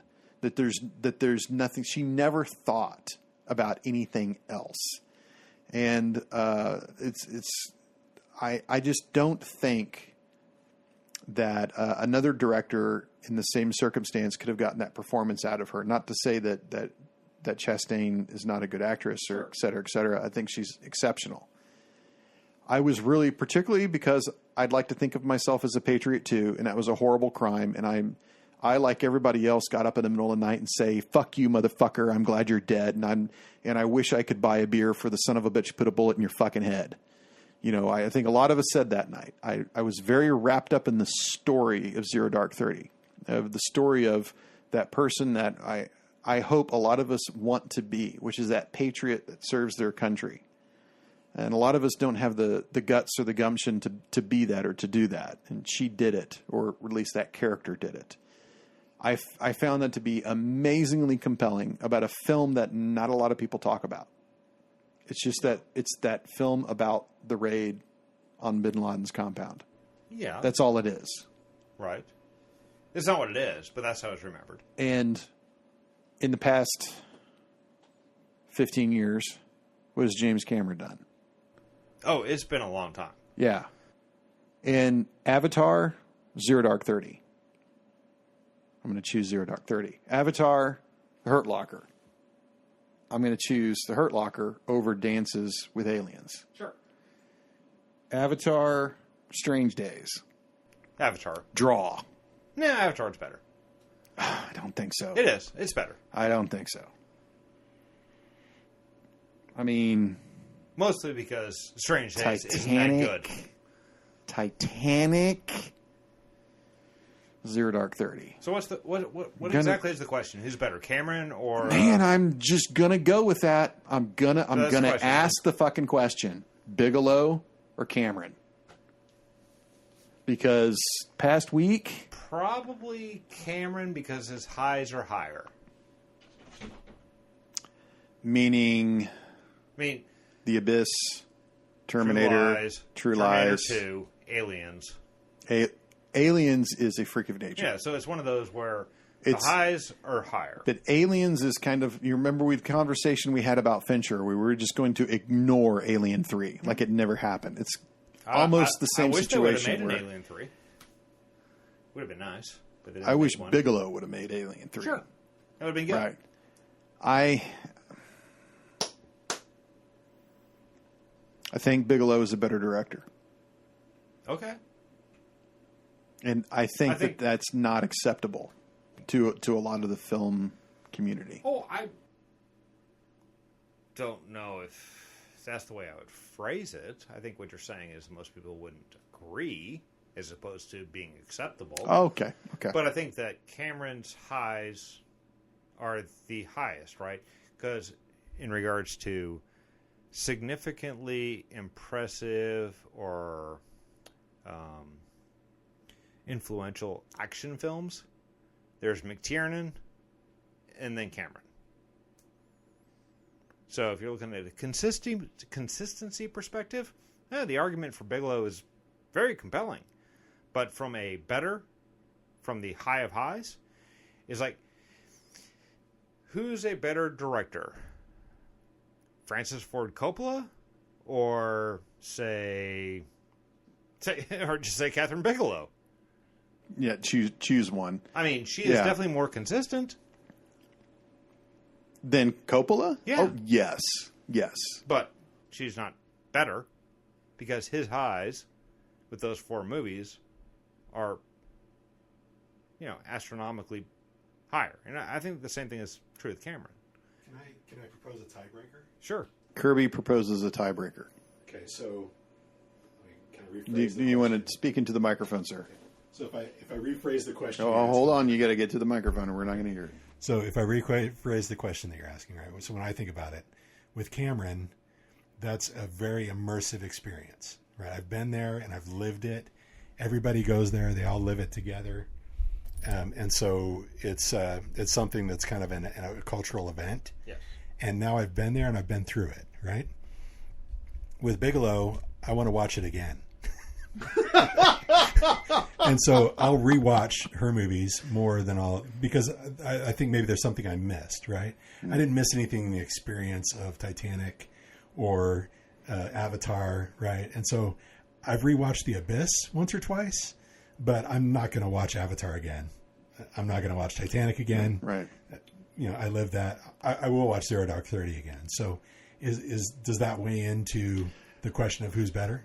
I think rewatchability is a strong case for a better director.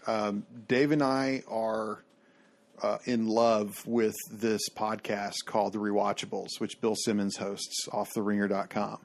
And they do a very good job of categorizing why a film is rewatchable. And they break it down to, or what are some of them? Apex Mountain, right? Like, right. Is this at their height of their power in Hollywood? What's another one? There's a lot. Who's that guy? Lots of people are that guy. Yeah, I know that guy. Like, I don't know him, but I know that guy. And Joey Patiliano is the ultimate that guy, right? Steve Buscemi is that guy. Well, not anymore. Now he's Steve Buscemi, but for 20 years he was that guy. But Michael Biehn is a that guy. Michael Biehn is a very good that guy. Yeah, it's a shame people don't know who he is. Yeah. Of course, Bill Paxton is also a that guy. Yes, he is. You're right. And he's in both of theirs. Yeah. Yeah, well, and Near Dark is almost the exact same cast as Aliens. Very close. Yeah. It's pretty much the same. Right. I mean, I think that Kirby brings up a good point with Cameron's later day stuff. It's a singular achievement that was a cultural phenomenon. No doubt about it. I mean, just was. But, again, I go back to his high of highs, much higher. The Kathryn Bigelow movie I would rewatch from that perspective, the most would definitely be Point Break. Point Break, for sure. But I'll watch Aliens. I'll watch Terminator 2. I'll watch True Lies. I'll watch the first Terminator. I'll watch those. If they're on now, I'll sit down and watch those. And I submit that they're more entertaining, those four movies, than anything in Bigelow's au revoir, except for potentially Point Break. Oh, that's a good point. That's a very good point. But it's one of those where there's no this one or that one. It's like, they're both pretty awesome. Just give me less Michael Bay. Unless you're going to go back and make The Rock or Armageddon. And you're so wrong on The Rock, by the way. It's unfortunate. No. We're not going there right now. Too bad. Perhaps you could delineate for me why I do not like Titanic or Avatar. Oh, that's for you to say, not me.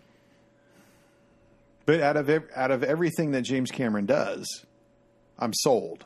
Right. Well, what percentage of your disinterest in those two movies is tied directly to their immense and kind of absurd popularity? Because they're both pretty good.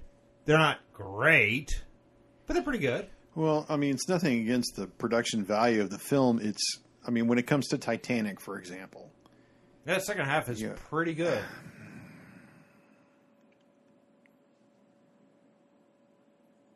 Fuck that movie. I just, I have a hard time itemizing my problems. Yeah. Yeah, bigger door. Well, I mean, the bigger door, Kirby, is the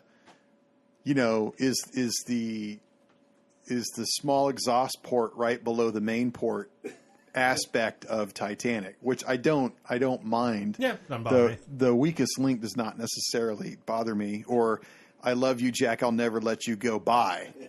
That doesn't particularly bother me. I know that this is going to be like heretical to say, but never in the 90s was I a fan of Leo DiCaprio. I don't think that's necessarily heretical. I thought you were going to say something along the lines of, she wasn't really that hot, which would have been, or Billy Zane isn't that cool. One of those two things would have been a problem. Well, Kate Winslet is hot. Yeah, and Billy Zane is that cool. Right. No. There's never been such a thing as a bad Billy Zane movie. Orlando. Yeah, Billy Zane, cool. The Phantom. Billy Zane. Again, cool. Okay. Disagree. Regardless. To the original point, I think that it's too far to go without being more informed on my part to say something controversial, like Bigelow is the recipient of some industry sexism. Because I don't work in the industry. I don't know particularly that much. Yeah, I don't know. But she has 2 nominated movies and at least 1 Oscar, just off the top of my head. She might have 2, if I remember correctly. So I don't think that that's particularly the case. And she's well loved in the industry because she makes a lot of money for a lot of people. Right. And I don't think that the industry cares what sex she is. I'm sure they do a little bit. Right. But there are other people that definitely get the shrift based on being a woman. I suppose. And she might, but in this particular case, I don't think that she's widely dissed because she's a woman by the fan base. No, I think she's widely dissed because she makes action movies. Because action movies aren't cool? No, because action movies are... Because she's a female that makes action movies? Well, no, because action movies, from broad perspective, aren't well respected or followed, right? I think we're at the heart of the matter. I mean, that's her. She's a genre filmmaker, and there's nothing wrong with that from you and I, from our perspective. Well, no, but I mean, is there anything wrong with it? Period. No. I mean, what do you expect? I mean, she is a genre. She's not Greta Gerwig, right? She is not Sofia Coppola. Right. And they get accolades. Right. Yes, and Bigelow doesn't. Right. She gets accolades. It's just she's not going to be remembered as one of the great filmmakers. Right. And I have to say, Greta Gerwig, Kathryn Bigelow, I would rather see Kathryn Bigelow. Now, is that because I'm a guy? No, it's because you like those kind of movies better. Okay.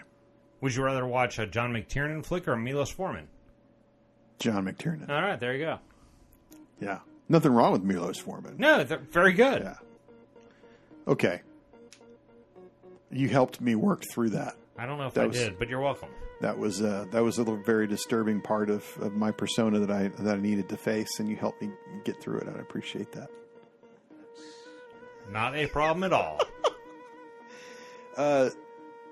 Kirby, thank you for coming in and giving us your take and sitting in the last half of this. I really appreciate it. Yeah, absolutely. Absolutely. Dave, thanks so much for coming down. Oh, gosh, you're welcome. It is a hell of a haul. It is. I think I've said that every single podcast. But it was great having you. All right, and I hope to see both of you next time on the Super 70 podcast.